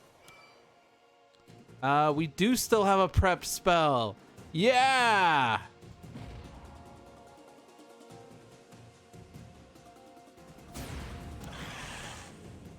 There we go. Yeah! Oh boy, that was chaotic though.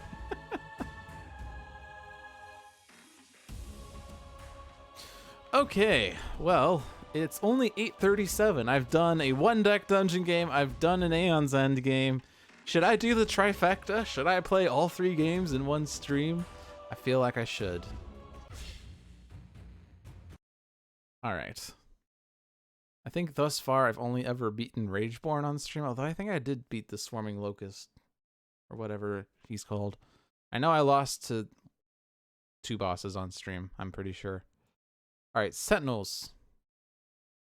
Which means I need to change the game again. And don't be alarmed when the game is very weirdly sized, because the stream I did on Sunday screwed it up.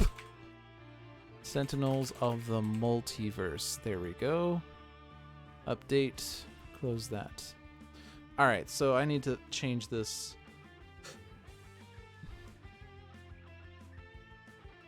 Oh, I missed it. By the way, the right button doesn't work. I don't think it's exclusive to Sentinels though, but I don't know why it doesn't work. Okay, that kind of makes it full screen, but it's actually lower resolution full screen. So I'm going to close the game and then start it back up, and that should fix it. Someday. There it is. Now it's super high resolution, though you probably can't tell, but on my screen it's 2560 by 1440, so. Sparky says, Wager Master. Well, we are still in the summer of challenges, / fall of challenges, / 2019 of challenges. And we are down to kind of, sort of, the last Rook City thing. Yeah, just Rook City. Because we beat all of these villains. Except for Agent of Gloom.Spite. But Agent of Gloom.Spite, well, he's a bit different. And I'm still not 100% sure how I want to deal with this, but I might just kind of play him twice, even though he's a game and a half. Because when you beat him, he's replaced with Skinwalker Gloomweaver without altering anything. So I think what I'm going to do is I'm going to treat this iteration as a Spite game, and I'll beat him again as a Gloomweaver game. That way we can do all the things with the Nemesis that we would like to do. What that means hero-wise is that my team is going to be Wraith, Expatriette, and Mr. Fixer, and my environment is going to be Rook City or Pike Industrial Complex. And I don't know about you, but I don't want to be in Rook City for this. Now, which iterations of these characters would we want? The last game we had base Expatriette and Darkwatch Mr. Fixer. I think I'm going to leave these both as base. In fact, let's just leave everything as base. Because, you know, let's play a variant villain with non-variant heroes. How about that? Alright, so Spite Agent of Gloom on challenge versus Wraith, Expatriette, and Mr. Fixer in Pike Industrial Complex. Let's go. Is Trespassers misspelled? Is there 2 S's at the start? That's something I don't know. I'm curious about this. Trespass. Trespass has 1 S. Is that supposed to be misspelled? I don't know. But I just noticed that. It looks weird. And now that I noticed it, you will notice it. And you are never not going to notice it now. You have to go. Good night. All right. Thanks for stopping by, Triraptor. Have a good night. I'll see you around. But that can't be. Jack Donovan is dead. What is happening here? All right. So Wraith is starting with Combat Stance, Infrared Eyepiece, and 2 Trust Funds. Expatriette is starting with Liquid Nitrogen Rounds, Reload, and Tactical Shotgun. Mr. Fixer is starting with Bloody Knuckles, Charge, Driving Mantis, and Jack Handle. So Agent of Gloom.Spite, if you missed what I said about him. After Spite is defeated, he is immediately replaced by Skinwalker Gloomweaver without altering the environment or any of the heroes or hero cards. Heroes do not regain HP or draw cards. The game resumes at the start of Gloomweaver's turn. And I kind of like the idea of skin of a Agent of Gloom.Spite, but I don't really like it either. I like it. I like the theory. I don't like the implementation. And the 3-hero game will especially point out why this is icky. At the start of the villain turn, if there are 3 cards under the safe house, Spite flips. If not, flip a face down villain card face up. At the end of the villain turn, Spite deals the hero target with the highest HP 3 infernal damage. If there are more cards under the safe house than face up drug cards, a drug card is flipped face down. Mechanically, this last rule cannot happen in a 3-hero game. Because start of the game, we start with the villain turn. There are 0 cards under the safe house, so Spite will flip a face down villain card face up. So we'll end his first turn with a face up drug. And whatever he plays, and he doesn't play additional cards in this iteration, so he can't really get more than one victim out too easily. You basically need to have a Good Samaritan, and have that Good Samaritan chain other things. But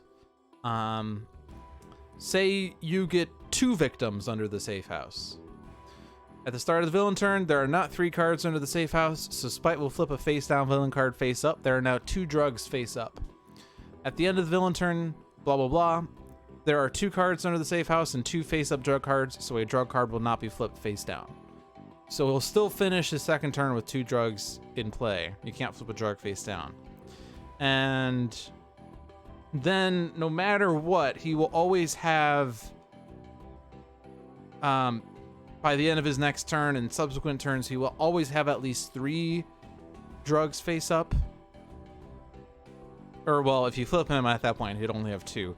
But he will, if he doesn't flip, he'll have 3 drugs face up, and you can't get to the end of his turn without 3 victims under the safe house, or with 3 victims, because he'll have flipped. And so you kind of can't do it after his second turn, but on his second turn, the only numbers greater than 2 are 3, 4, 5, 6, 7, 8. And having 3 flips him, so you can't ever flip a drug face down, is the long and short of it. You can in a 4-player game, but you have 1 chance at it. In a 5-player game, you have more chances. But this rule is annoying because it does not work in 3 players. So it annoys me. Oh, by the way, he does start with a Good Samaritan, or he starts with a victim from his safe house, so he could play another victim. Yeah. That is something I was slightly incorrect on. But he does have a lot of cards that destroy victims. I don't really believe in choosing one card or the other. They're all equally likely to be awful. So, good. The PL626 Compound XI, the one that's awful. Because when a player uses a power, Spite deals them 2 toxic damage, and that hero's player discards the top 5 cards of their deck. Wonderful. Makes this game harder than it should be.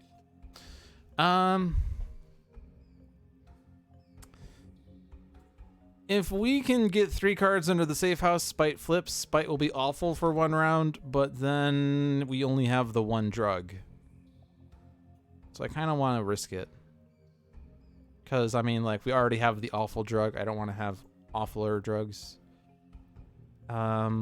Really, our chance of keeping Spite at bay is with liquid nitrogen rounds.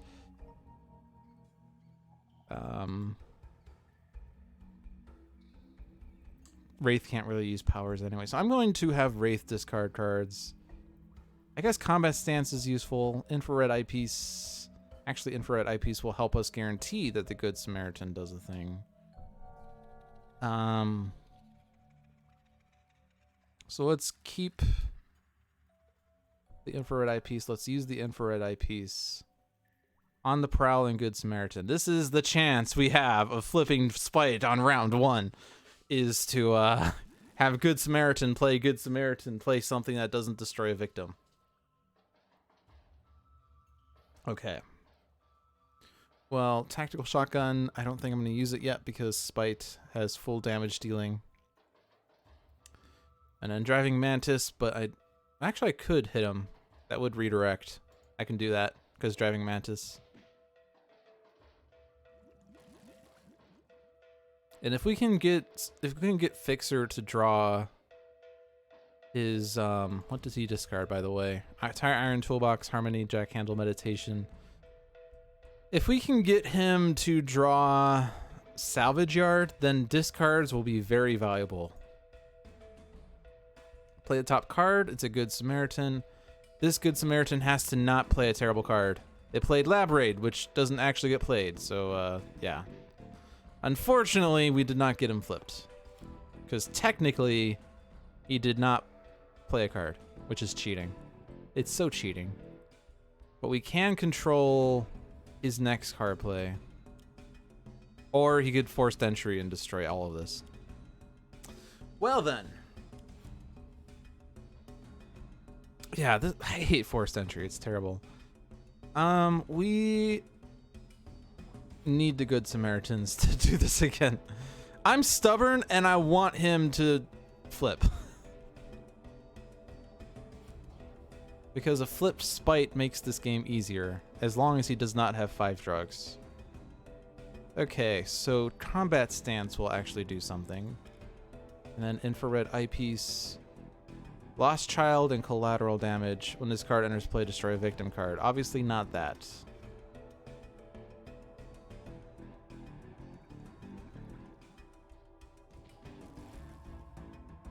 We're not actually going to be able to get him unless we somehow get another Good Samaritan out. But let's go ahead liquid nitrogen because, well, this will give him a -2 thanks to the biomimetic plasma vat.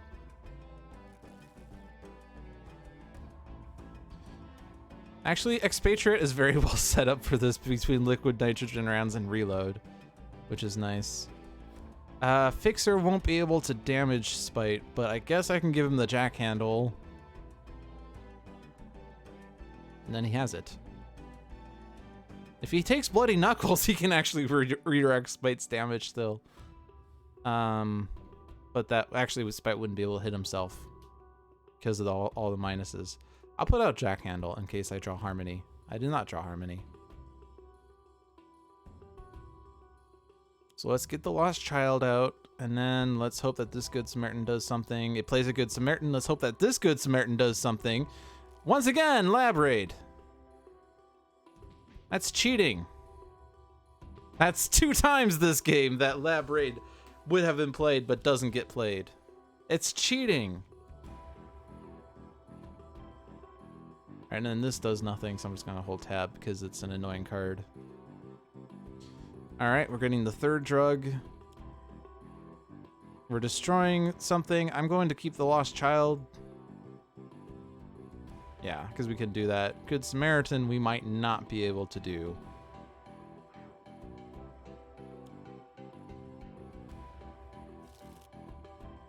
Yep, might as well. And then that does 0 and then 0. Alright, so we will have him flipped, which is the good news.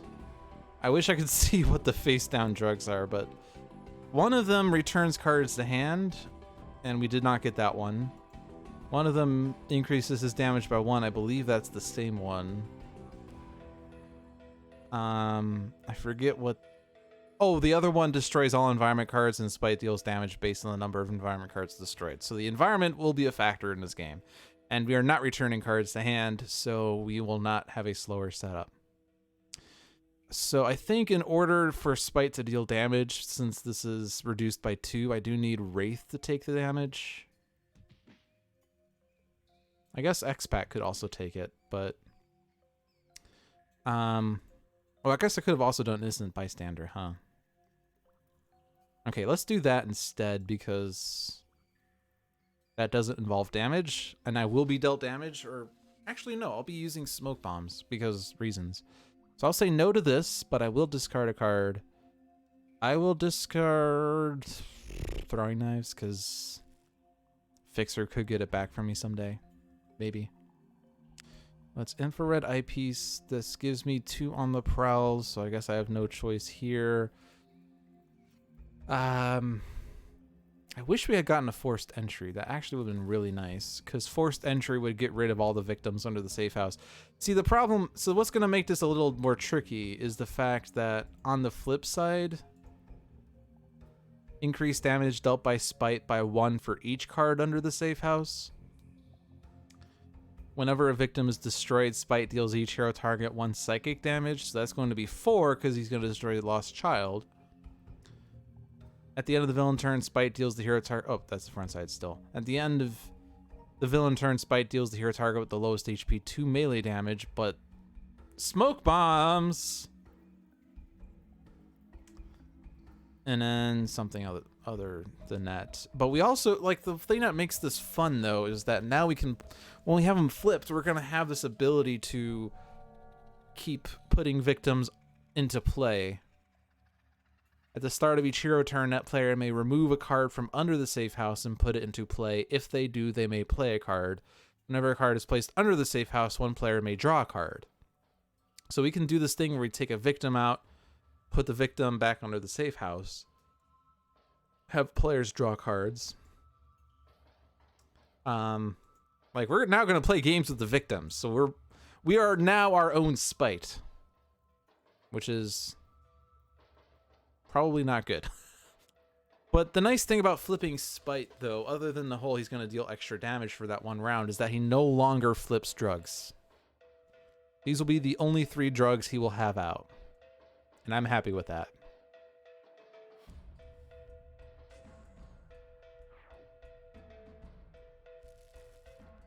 And I think really the only reason we were able to pull that off was with infrared eyepiece, which is fitting. Okay. I could do a point of damage to Spite if I use charge. I think I'm gonna skip. Because I want to get something better. Grease gun, that would have been nice to have a round earlier, but oh well. Escaped lab rat is going to nibble on things, but no damage will be dealt.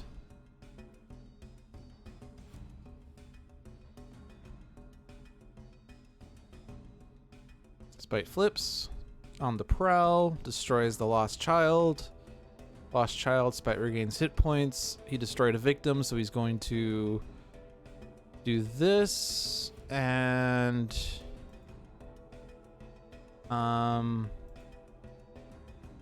yeah, let's do this and redirect that to Spite,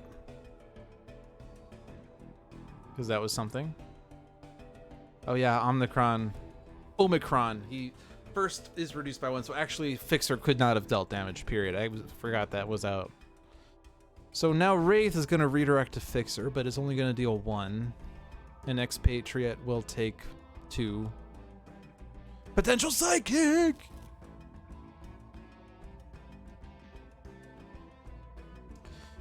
That was from On the Prowl, right? On the Prowl puts a new... Yeah, okay. So Potential Sidekick is out, and that's perfect.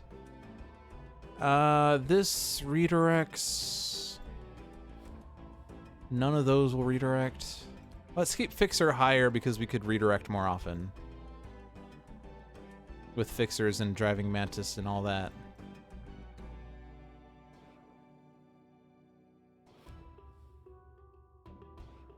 Okay, so it's been a pretty tame start here.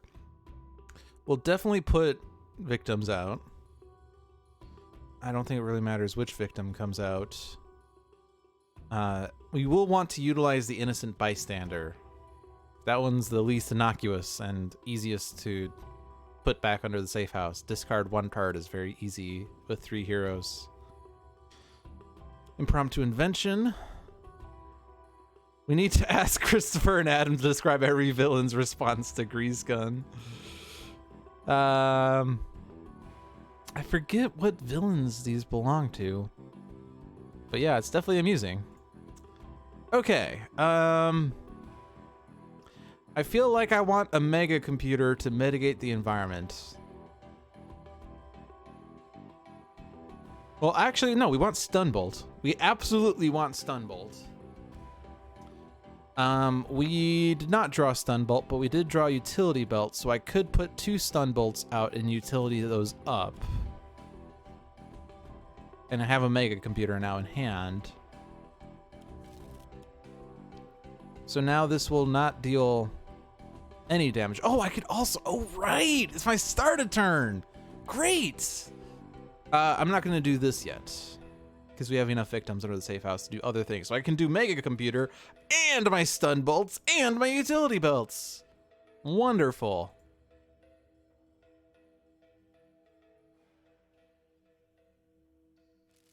That didn't even do any damage.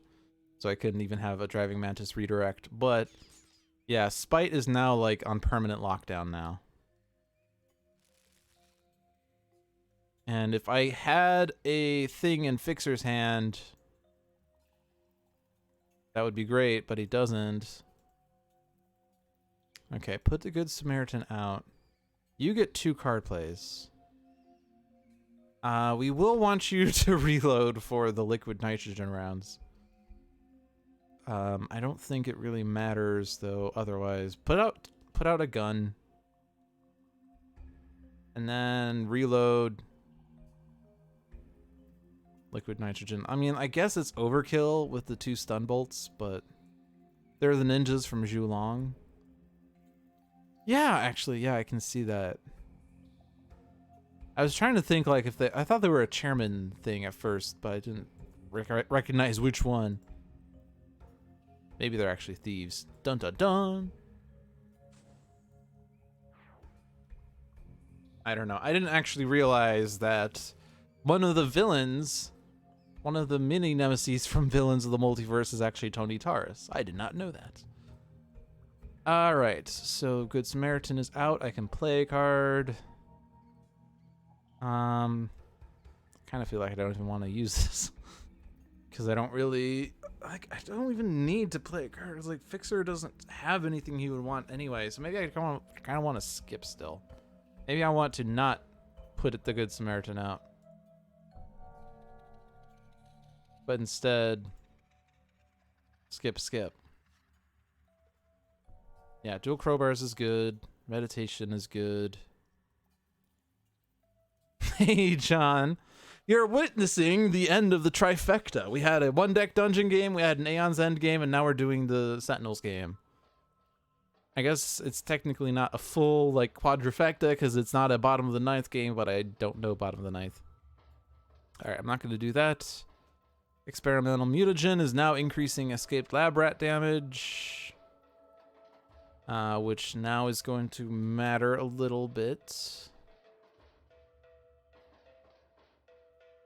By the way, we have successfully flipped Spite. Agent of Gloom.Spite. With 3 drugs. The drugs we do not have are the return equipment cards back to hand, increase damage dealt by Spite by 1, and destroy all environment cards. So we actually have a version of Spite that's not awful here. This is going to do 1, right? No, it's going to do 0, because Mega Computer! Yeah! Forgot about Mega Computer. Remember all those things that I keep thinking about and forgetting? Also, we have the potential sidekicks, so yeah, this game's now really good. Grease Monkey Fist. Okay, destroy a victim card. Oh no, what am I gonna do? Good Samaritan, bye.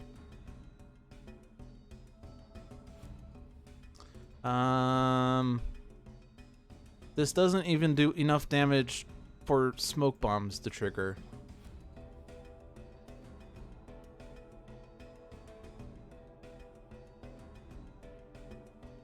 I think it's safe to say this game is won. Or at least the first half of the game is won. Because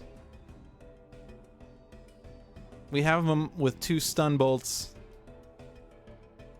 Not a liquid nitrogen rounds anymore, but yeah, and the biomimetic plasma vat is also ridiculous. Alright, I got an impromptu invention back. I'm definitely going to put you in play. I'm going to play my impromptu. Inventory barrage. So I guess now I want micro-targeting. Do I not have one in hand? I don't have one in hand. That's fine. I guess it's Razor Ordnance. I'm not going to discard 3, but I will discard 1. You already have combat stance, and you can't remove cards from the game anymore. Right, so...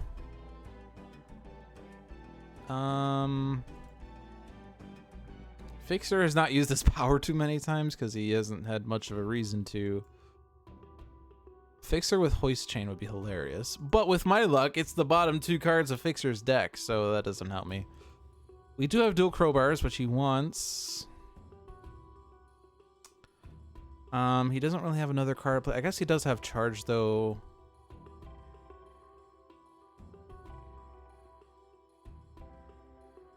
Expatriette has a submachine gun and 2 hollow points. I guess we can give it to Expatriette. Incendiary rounds, eh.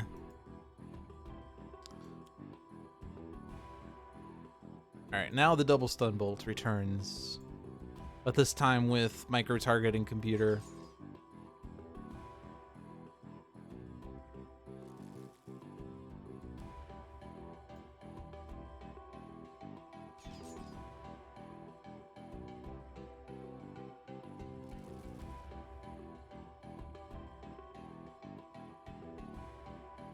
Put that in play. Play your other gun. Don't discard for that. Discard for that. You already have a shotgun in play. Give that to Fixer. I think at this point we're just going to bounce the card draws around. Might as well do hollow points. I'm going to only put them on the shotgun because Fixer could use the lab brat for dual crowbar shenanigans. Yeah, when Gloom comes out, I'm ready for an unload and a barrage.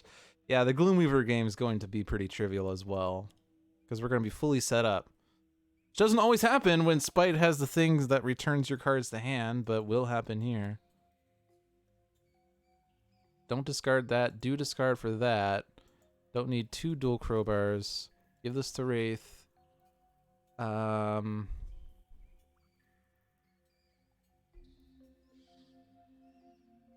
I could overdrive, I guess.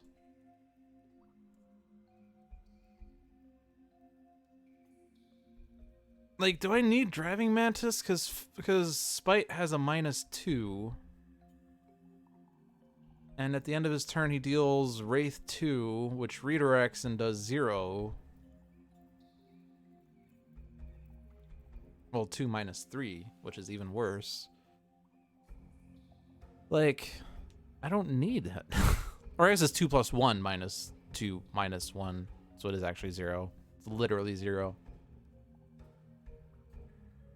I should just go for damage Fixer.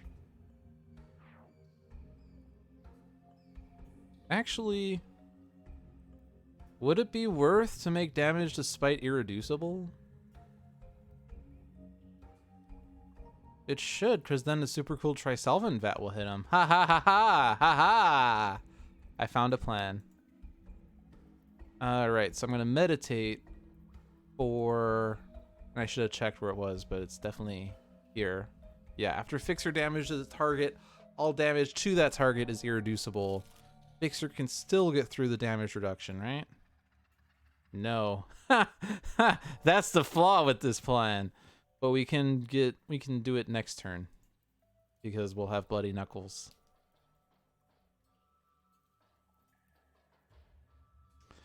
So I'm not gonna use the power then.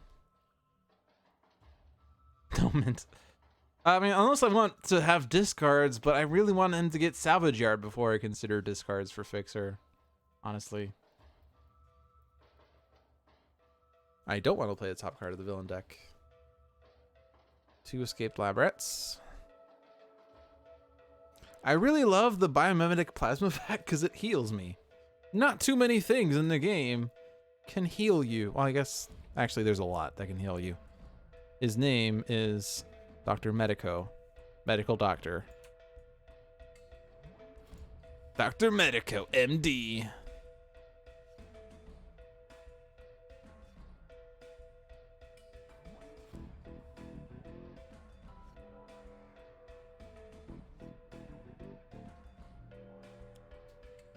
Another victim, that doesn't matter.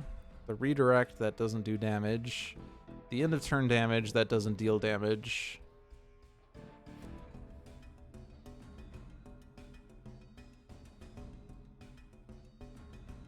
Wraith can suit herself.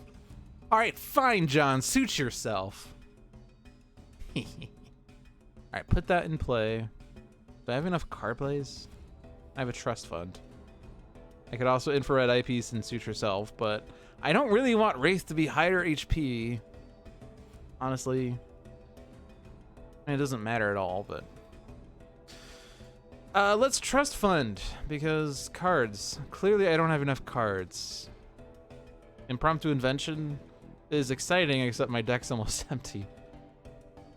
What's even in my deck still? An Impromptu Invention, a micro-targeting that's already in play, a Stun Bolt, which 2 are already in play, Utility Belt, which is already in play, a Mega Computer, or 2 Mega Computers, which do stack, and another Trust Fund.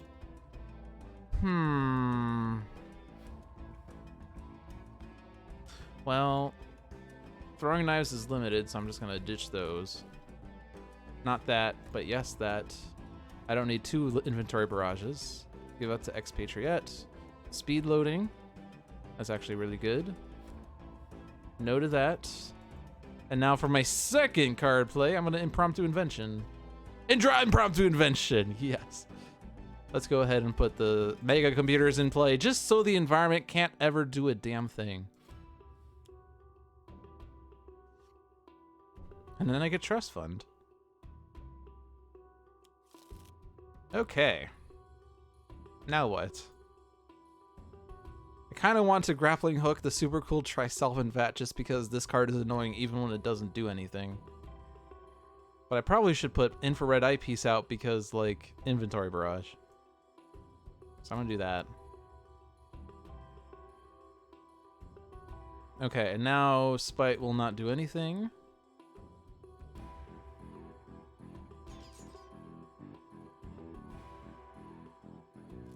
And for some extra insurance, Spite will do even more of nothing.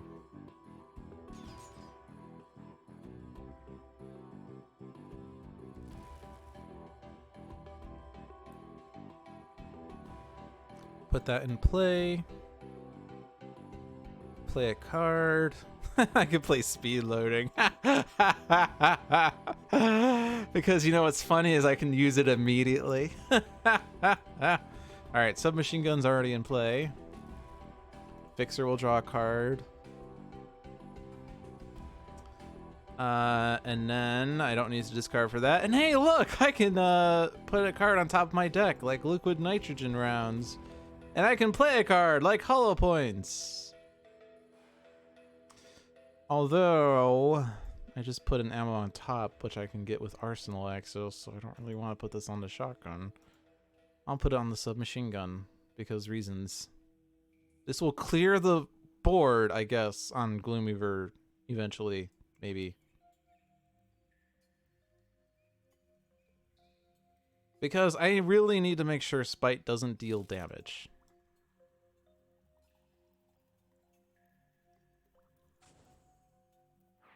Spite now has a -4.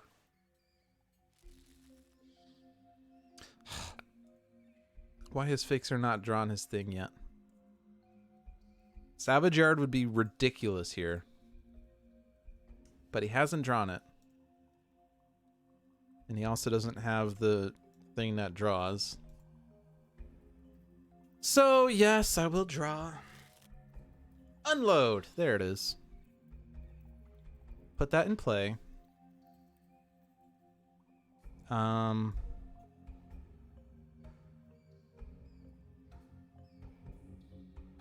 Yeah, let's overdrive.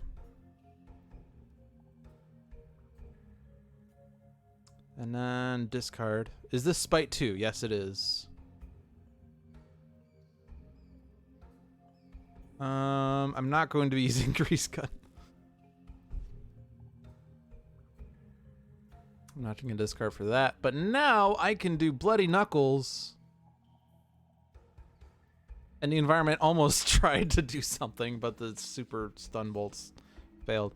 Yeah, because now this is what gets ridiculous, is that I will make damage dealt to Spite irreducible.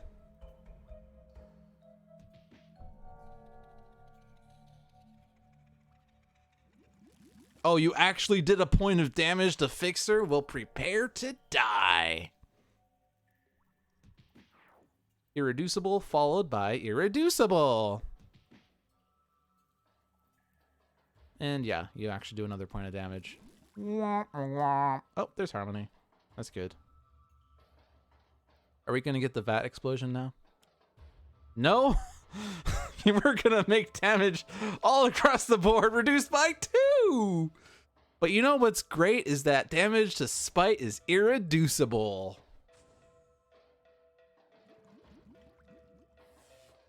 And now this also does 0 to Fixer. Like, imagine this. Fixer with a Bloody Knuckles out would really not like the super cool Trisolvent Vat, except for the fact that we have 3 Mega Computers out. Yes, there's also 2 Biomimetic Plasma Vats, but whatever. You accidentally prevented Spite 1 from hitting himself for 35. That is really common because it's very tempting to make Spite not deal damage and then flip him, and then he tries to deal himself damage but can't. It's a very common accident. Salvage Yard! There it is. So now we want to use as many powers as we can. Or at least as many times as we can without drawing our deck. Okay, so then... That was Caps Lock and not Tab. Nothing? Oh, and that was it. Bio, Maya, Mo, Maya, Banana, Mana, Bo, Bio.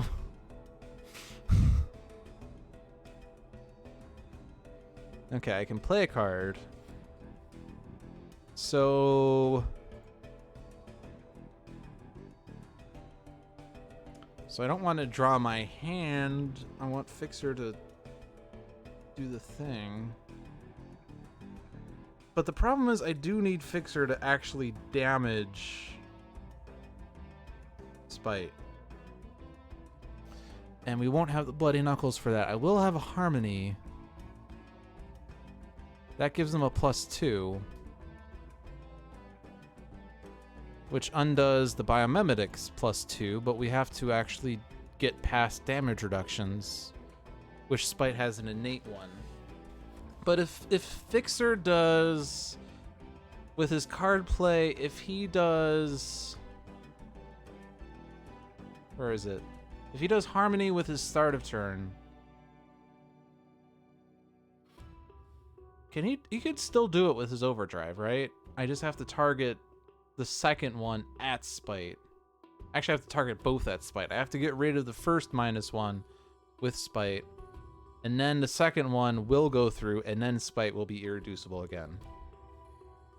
I could also probably do that more easily with the Biomimetic Plasma Vats gone.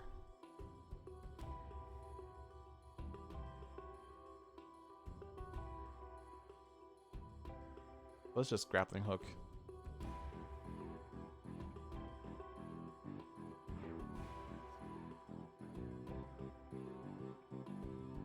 Don't discard for that. Yes, discard for that. It's not really a big deal if Wraith... Actually, Fixer wants to...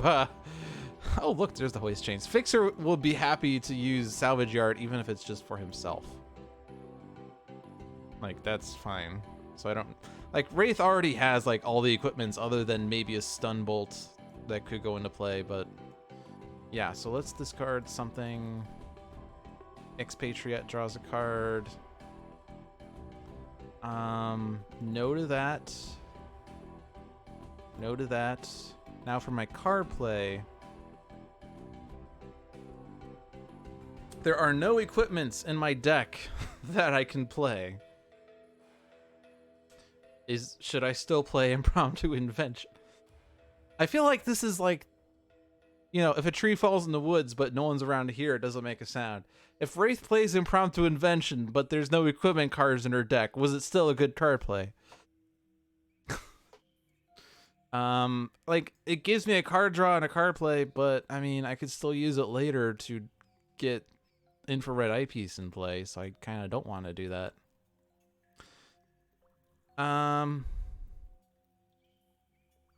Micro would still play it. I guess, actually, because it would maybe allow, like, because we're going to discard 10 cards, which will shuffle. Maybe it's worth doing anyway. Just so there could be more cards in the trash. I'm gonna do it. Whatever. Fine. Be that way. I have all these things. Salvage Yard will not give me eyepiece to my hand because Spite's gonna force my deck to shuffle.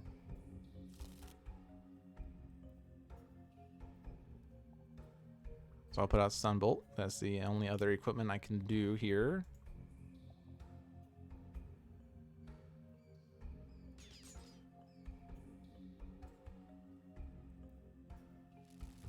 Yeah, this is gonna do the shuffle unless I don't do this.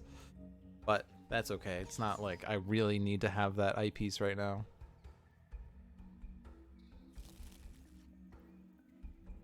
Did it end up in my trash anyway? No. But my 2 impromptu inventions did, so alright, put that in play. I could unload. Flak jacket?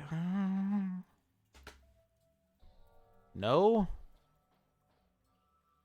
Like, I don't even, I guess, I mean, I could unload, right? I kind of want to save that, but I mean, it's just like every other instance of elixirs in video games. You save them for when you need it, but you don't need it. All right, hollow points on the shotgun, and I mean, it's not like it's terrible. Spite has irreducible damage, so it's worth doing. Yes. Submachine gun. Fixer. Salvage Yard. Also, I guess it's good because that will discard 15 cards for Fixer to Salvage Yard.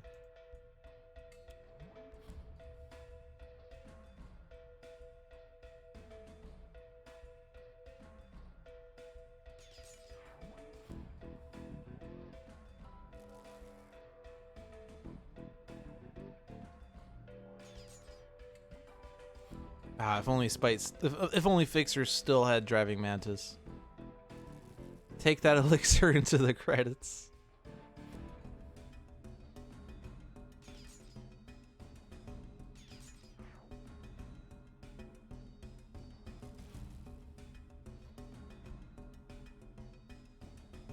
All right.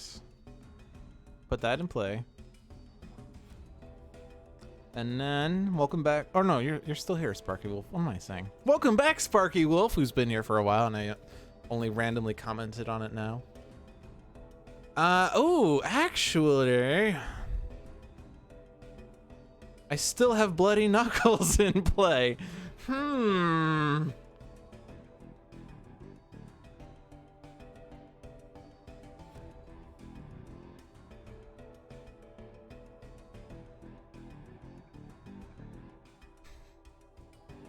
Because I'm thinking if I charge, well, I still have Bloody Knuckles.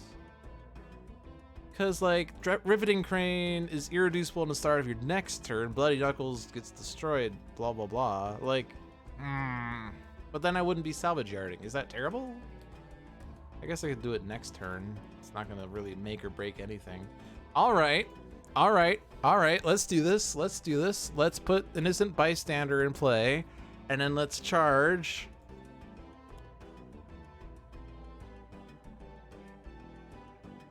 Yeah.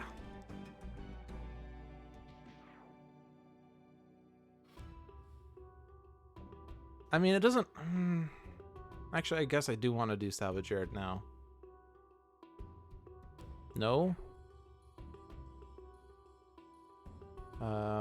No? Yes? Discard equipment? Yeah, I'm gonna do Salvage Yard now. No? Salvage Yard?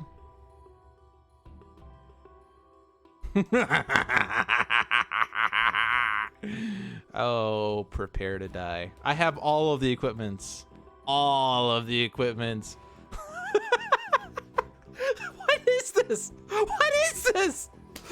Oh my god. Is this the Mr. Fixer saying prepare to die Spite?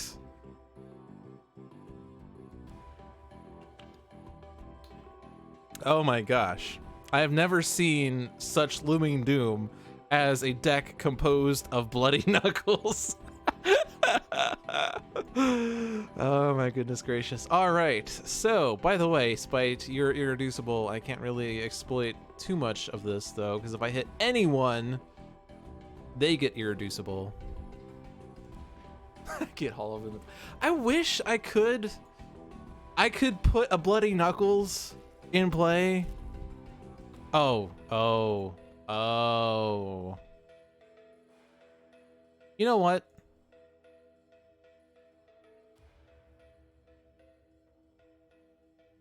Yeah, here's the problem. Never mind. I can't. If I use my power twice, I discard my bloody knuckles. I mean, I only will be doing 4 damage to Spite, though, but I mean, bloody knuckles. You know, because I'm feeling particularly silly, I'm gonna play Overdrive and then not use it twice. That's fine. Man, we have not had any explosions.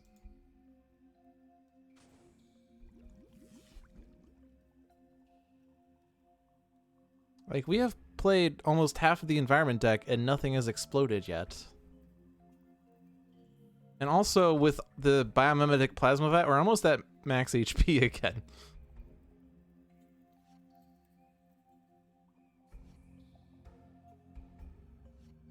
And by the way, we're gonna draw the remaining bloody knuckles now. Whee!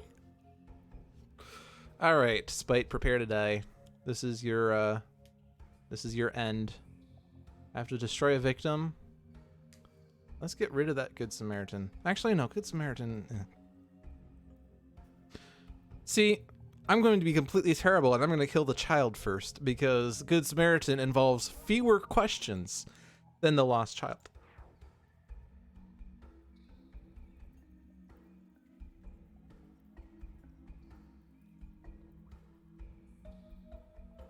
$16, 15, and 27 cards in hand.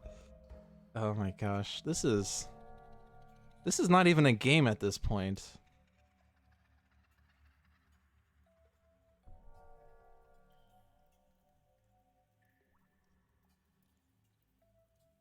All right, put that in play. Even though I like have hardly anything to play. Throat jab. Actually, throat jab means I can skip the stun bolts this turn. No to that. Yes to that. Discard equipment. Expatriette. I just like to cycle to the next hero when I do that. Okay, we have 13 equipments. That's not enough to one-shot him. And we still have to fight Gloomeaver anyway.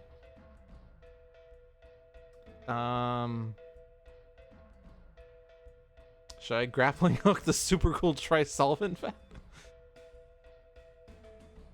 Might as well. Let's just get rid of all these annoying questions here. Even though it is actually doing 3 damage to Spite each round, which is something, but whatever. Razor Ordnance.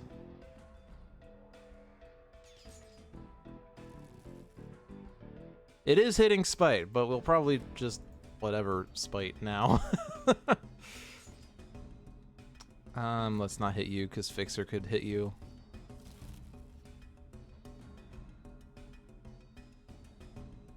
In play.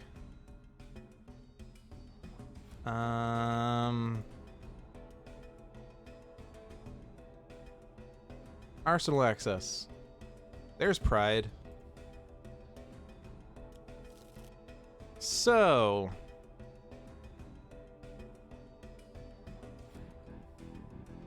that's not really gonna do too much though. I was trying to think of doing like shock rounds and hollow points on Pride, but that's not going to do enough. I mean, that's like, it will be worse. It will be 1 less point of damage than the shotgun. So no. Hollow points the shotgun. No, no. And hair trigger reflexes. Will that mean that Expatriette hits Gloom Weaver when it enters play? I don't think so.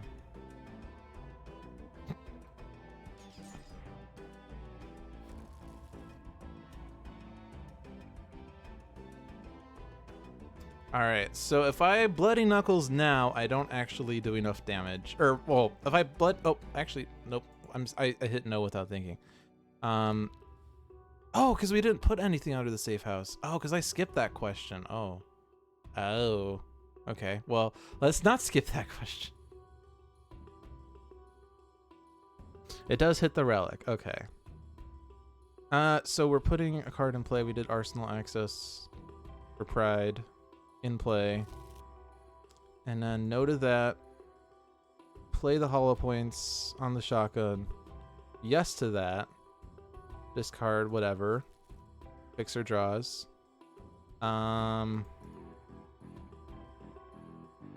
You have no equipments in your trash.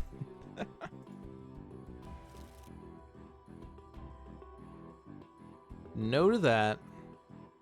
Hair trigger reflexes, and then the shotgun. That is the correct order of operations. Now should I... Yes.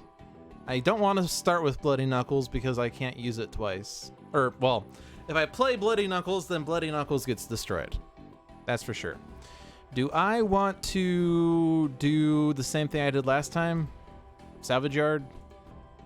To get, like, Expatriette to get everything?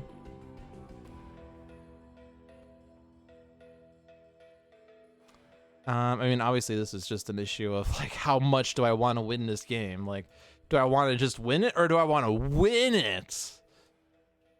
Because, like, if I do Harmony and Bloody Knuckles, that's not going to be enough damage. If I do Harmony and Salvage Yard, that's not going to be enough damage. If I do Salvage Yard and Bloody Knuckles, that's also not going to be enough damage.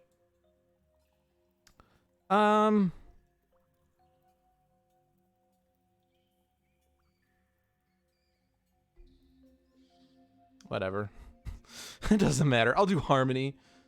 No. Yes. And then discard an equipment. Wraith. Actually, I guess... Let me take that back. Don't discard equipment. Because your trash is empty, by the way. Play Harmony. Don't discard. Do discard. Discard Overdrive. Wraith draws.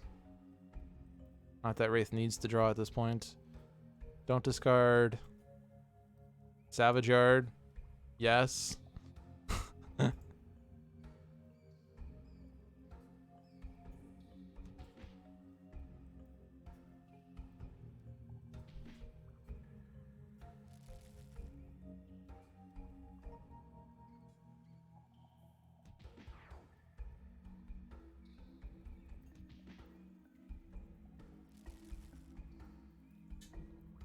I mean, yeah. Is the potential sidekick card draw forced? Yeah, it's forced.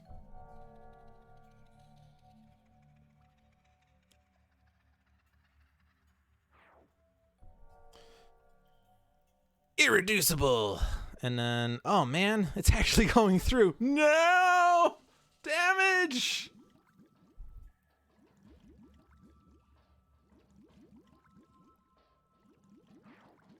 Man, I took damage since the first time, for the first time since like the first round. Well, not really. Oh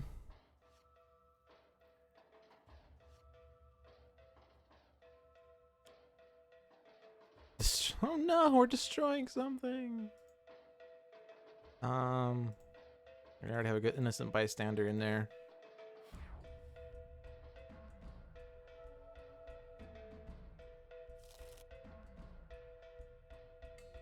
Smoke bombs or throat chap?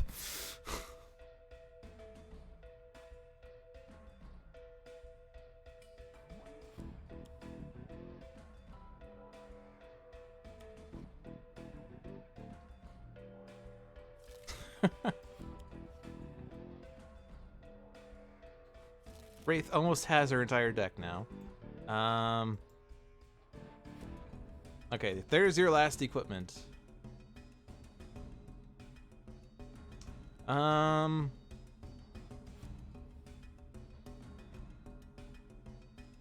I think Wraith will be taking care of this. But if I discard, I can give Expatriette a card draw, which, I mean, it's something. Like, she does not need, like, yeah, we're still at this point where we have everything. I mean, I guess I could also give Fixer the card draw. Does Fixer need the card draw, though? He needs that fourth Bloody Knuckles.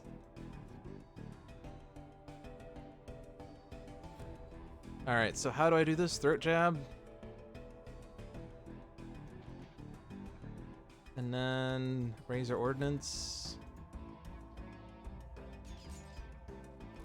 Probably could have saved the Throat Jab for Gloomweaver, but I mean, do we really need to save it for Gloomweaver?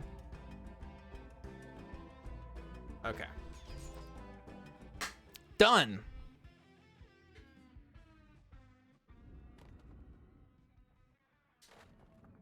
What? The game's not over yet?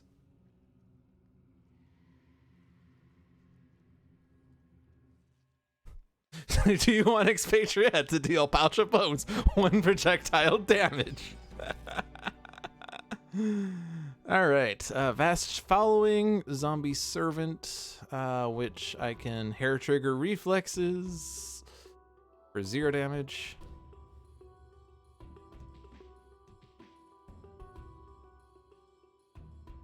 Okay. Now what? Well, I have a hand of like 20 cards, and I can only play 6 cards. 8 cards. I don't really even know what to do here.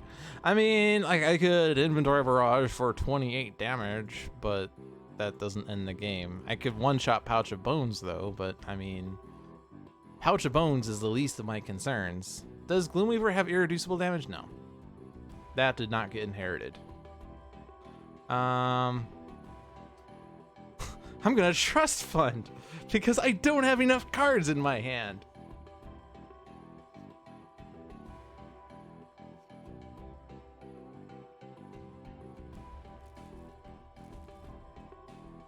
Alright, Gloomweaver deals a non-villain with the second lowest 2 melee. But I can control your deck. That plays cards, that deals damage. Yeah, let's do the one that just deals damage. I mean, I guess I could get rid of all the Vast Followings and I never have to see Vast Following ever again. But I could also just stop Gloomweaver from doing anything.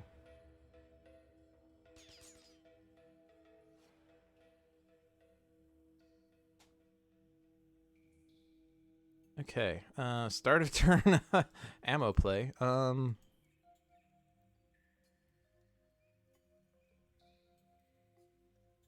Do I want a liquid nitrogen? Wraith and Fixer, but... Oh, but it's a tie, so we can send it to... Or actually, yeah, Smoke Bombs will trigger, so I don't need to do that then. Okay, Hollow Points. And then let's get more guns out. This is not the time to Arsenal access because my deck has no cards. But now I have all my guns in play. Which means that we're going to start having shenanigans.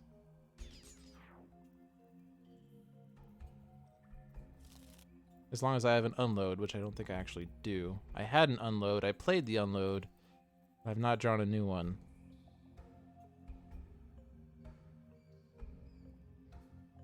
Okay.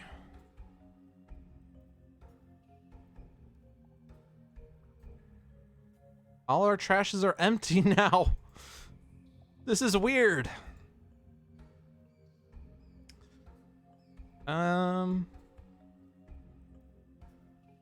Bloody Knuckles? Who does Zombie Servant hit highest for 1? Yeah.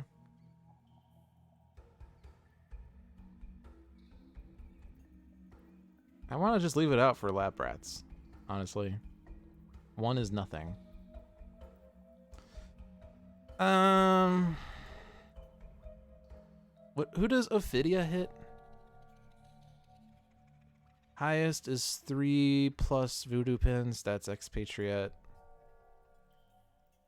I can't really stop that though, unless I grease monkey or grease gun.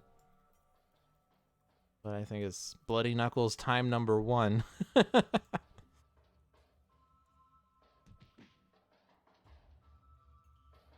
Oh, you have the Pouch of Bones, and you're technically a zombie on this side? Oh well, you're irreducible damage now, punk.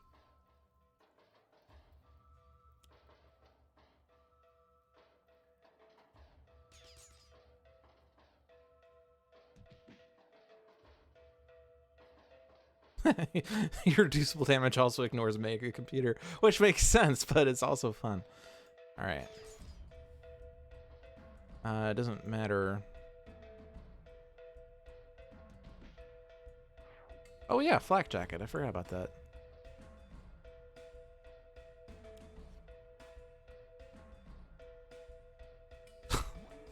I think we're at the point that my deck is now impromptu inventions and nothing else. Almost. So yeah, let's just have you not deal damage.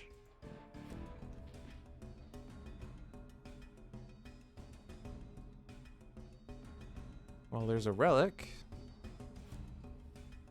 But this does nothing if Gloomweaver can't deal damage. Actually, relics in general don't do anything if Gloomweaver can't deal damage, so that's what we want. And alright, so that's good. Let's now raise our ordnance, because you can't deal damage anyway.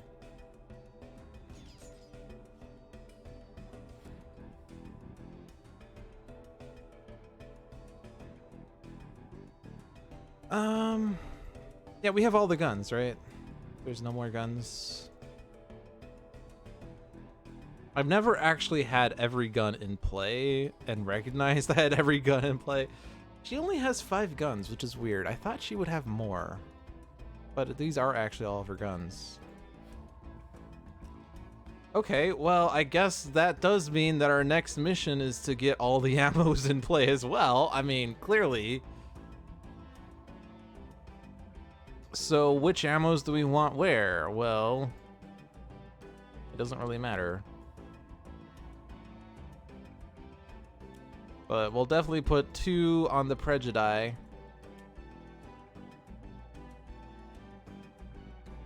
And keep them there. Save it for the unload. Which we have now.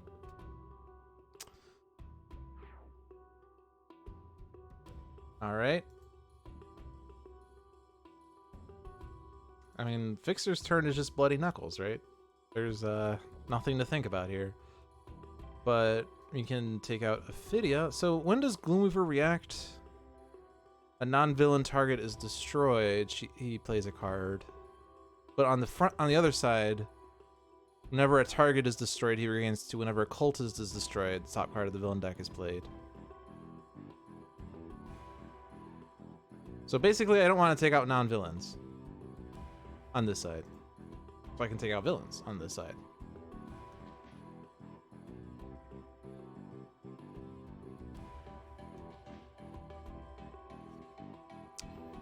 I mean, I guess Darkwatch Expatriette has a sniper rifle, at least in her art. By the way, this is gonna take out... Oh, no, never mind. Just kidding. Mega Computer.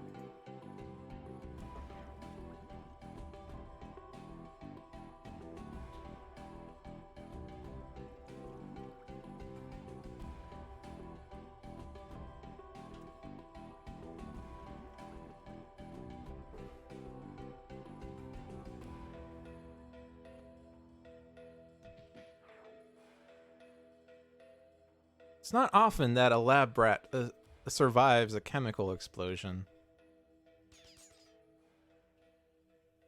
Smoke bombs or throat jab? Let's do smoke bombs. All right, so now this is where we do impromptu invention. And then impromptu invention. And then we draw Throat Jab again. So we play Throat Jab. Wraith has drawn literally every card.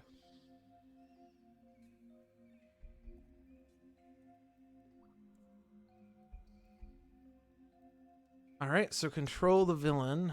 We get Crimson Pin and Vast Following. It's clearly Crimson Pin, which deals irreducible damage, but irreducible damage is damage that is dealt.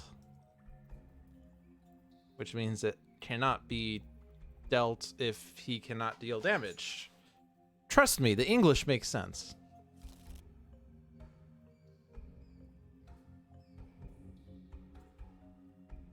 Alright, so then we put more ammos in play. So we have shock rounds on Prejudice, so let's put a different element on Pride.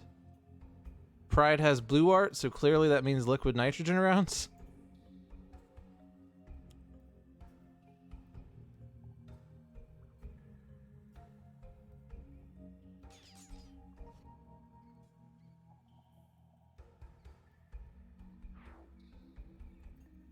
Bloody Knuckles number 3!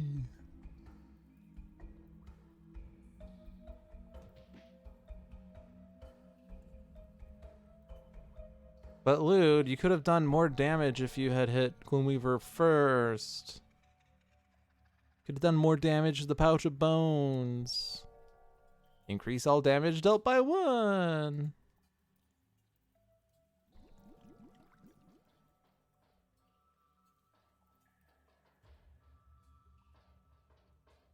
Skip. Oh no, someone's gonna be dealt irreducible toxic damage. Except not. Oh no, damage will be dealt here. Oh no, damage is gonna be dealt here. Except Wraith punches back. By the way, we've had combat stance this entire game. You just haven't seen it ever trigger because we've been negating all the damage. Alright, well, impromptu. Let me get Throat Jab. There's like literally no reason to play impromptu just to draw impromptu. So I'm not going to do that.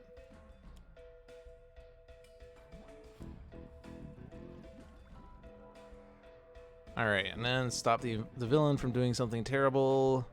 Profane Zealot is a cultist, and I don't want cultists because that's going to make Gloomweaver play cards when it's destroyed.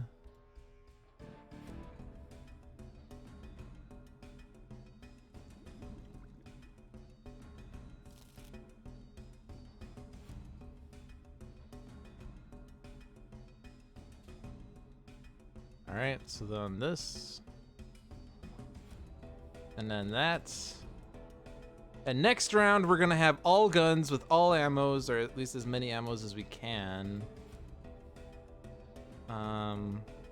We would kind of prefer to have hollow points, but we don't have it. Or we have 1, but not 2. But next round, we'll have hollow points, and then we can unload with 5 guns with all the ammo.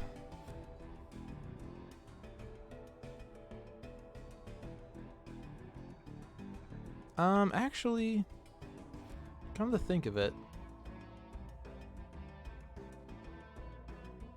hollow points on, well, I guess it doesn't really matter.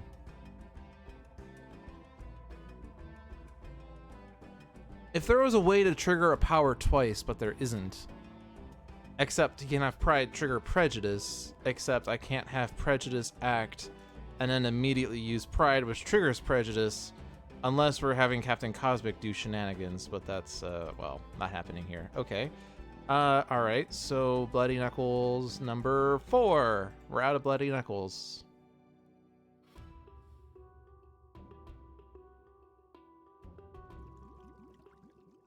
That's okay. Overdrive is actually better. But I can't not play 4 consecutive Bloody Knuckles. Oh boy. Did someone say you're gonna die? Hell hath no fury, like double irradiated cyclohexene bats.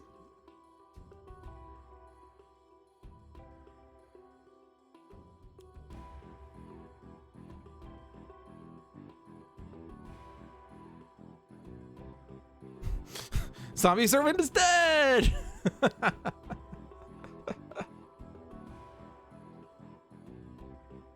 Alright. There is no reason to play Impromptu Invention when the only card in my deck is Impromptu Invention. Is this the super mega round? Actually? 14 times 2 is 28, plus 2 is 30. And then we're gonna unload and deal lots of damage here. Can I do 82 damage across 3 heroes?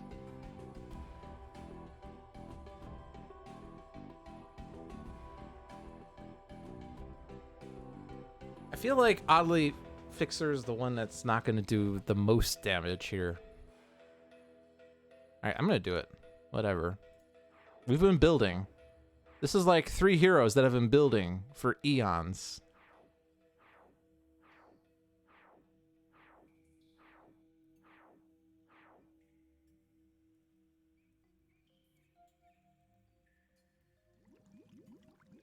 Now I'm gonna reduce the next damage to Wraith by 2.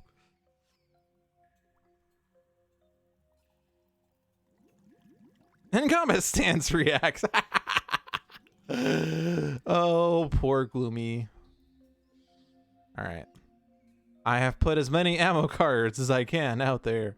Now it is time to unload. Alright, so we finish with Pride.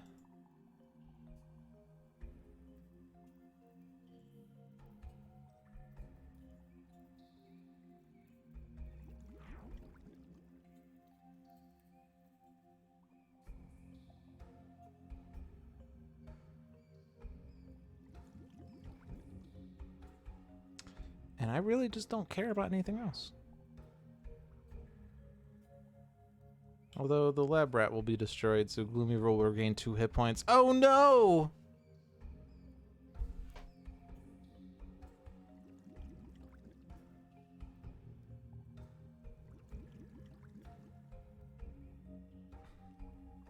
But this is like, this is the super mega unload that you've been waiting for. You know all those times that it's like you save unload, but you never use it because you never have enough guns or enough ammo cards? Well, this is the moment where you have enough guns and enough ammo cards.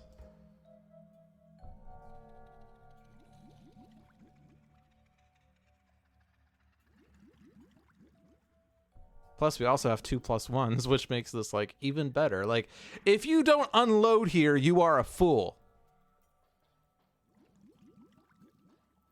Although someone's gonna say, you're destroying too many villain cards. Gloomweaver's healing.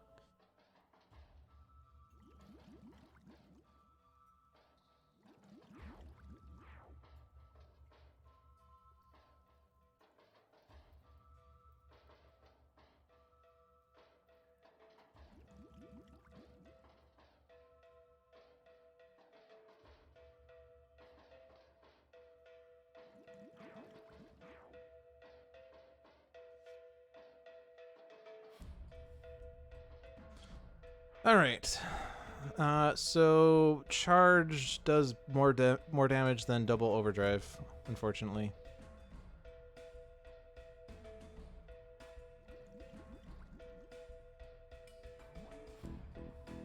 I think this is going to be exactly the right amount of damage.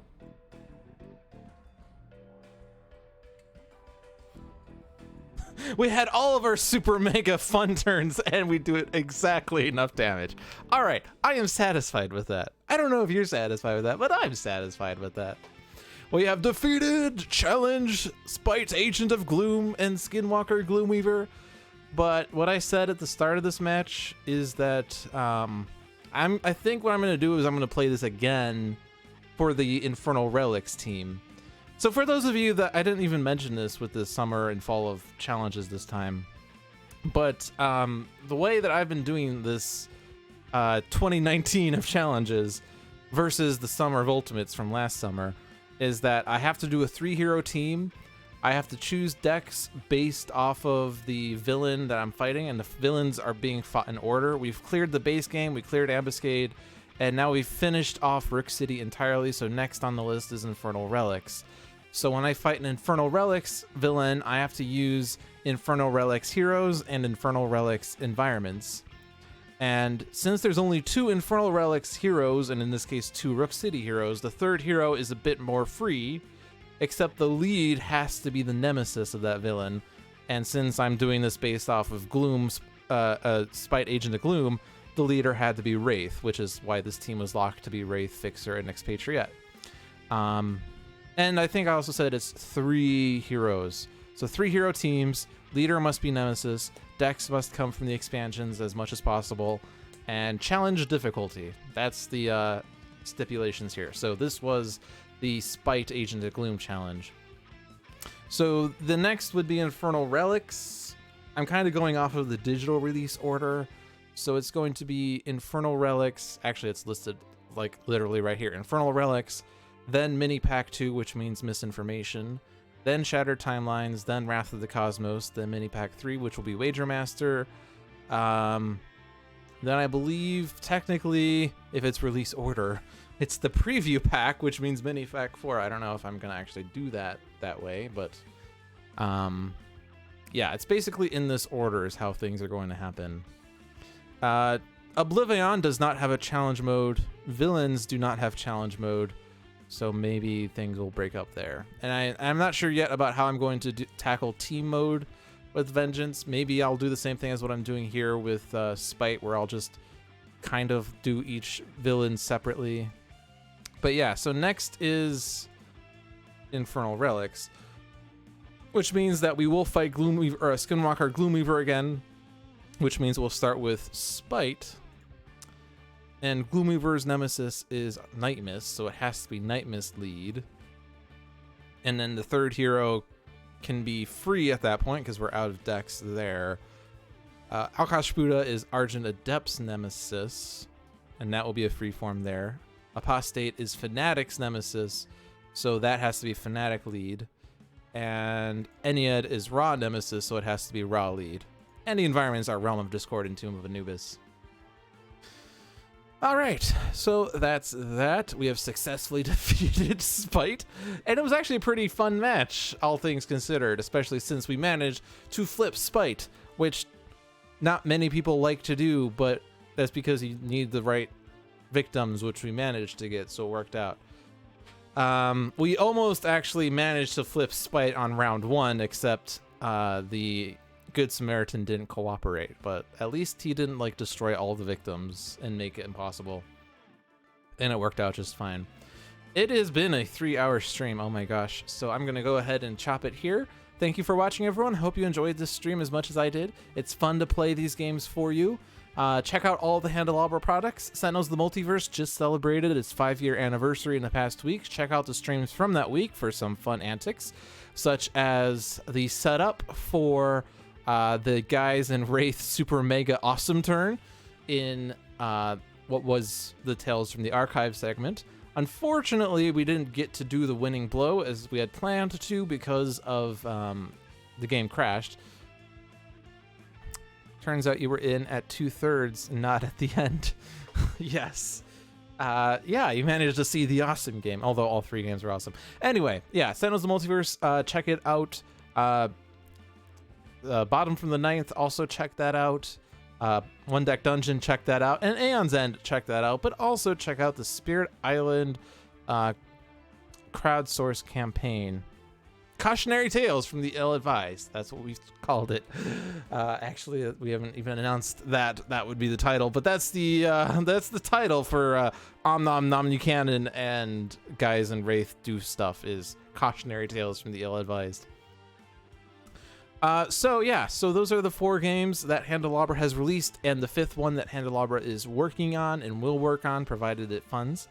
And Handelabra has delivered exciting and fantastic products, so you really should support them because they're an indie company that actually is good. Not that other indie companies aren't bad, but I'm like, hey, they're good. Check them out.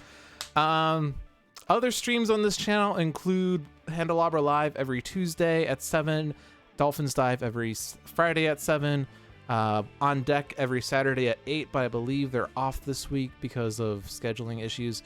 And Sunday at 7 is Tales from the Archive with another letdown. Check those out.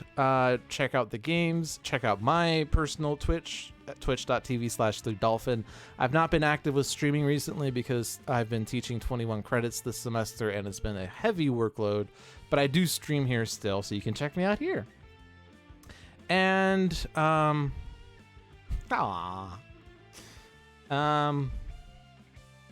yeah, I have nothing else to say. Check those out. Go listen to creepy Spite music. You can actually listen to the soundtrack now on YouTube, which is amazing. But yeah, have a good night, everyone. Peace.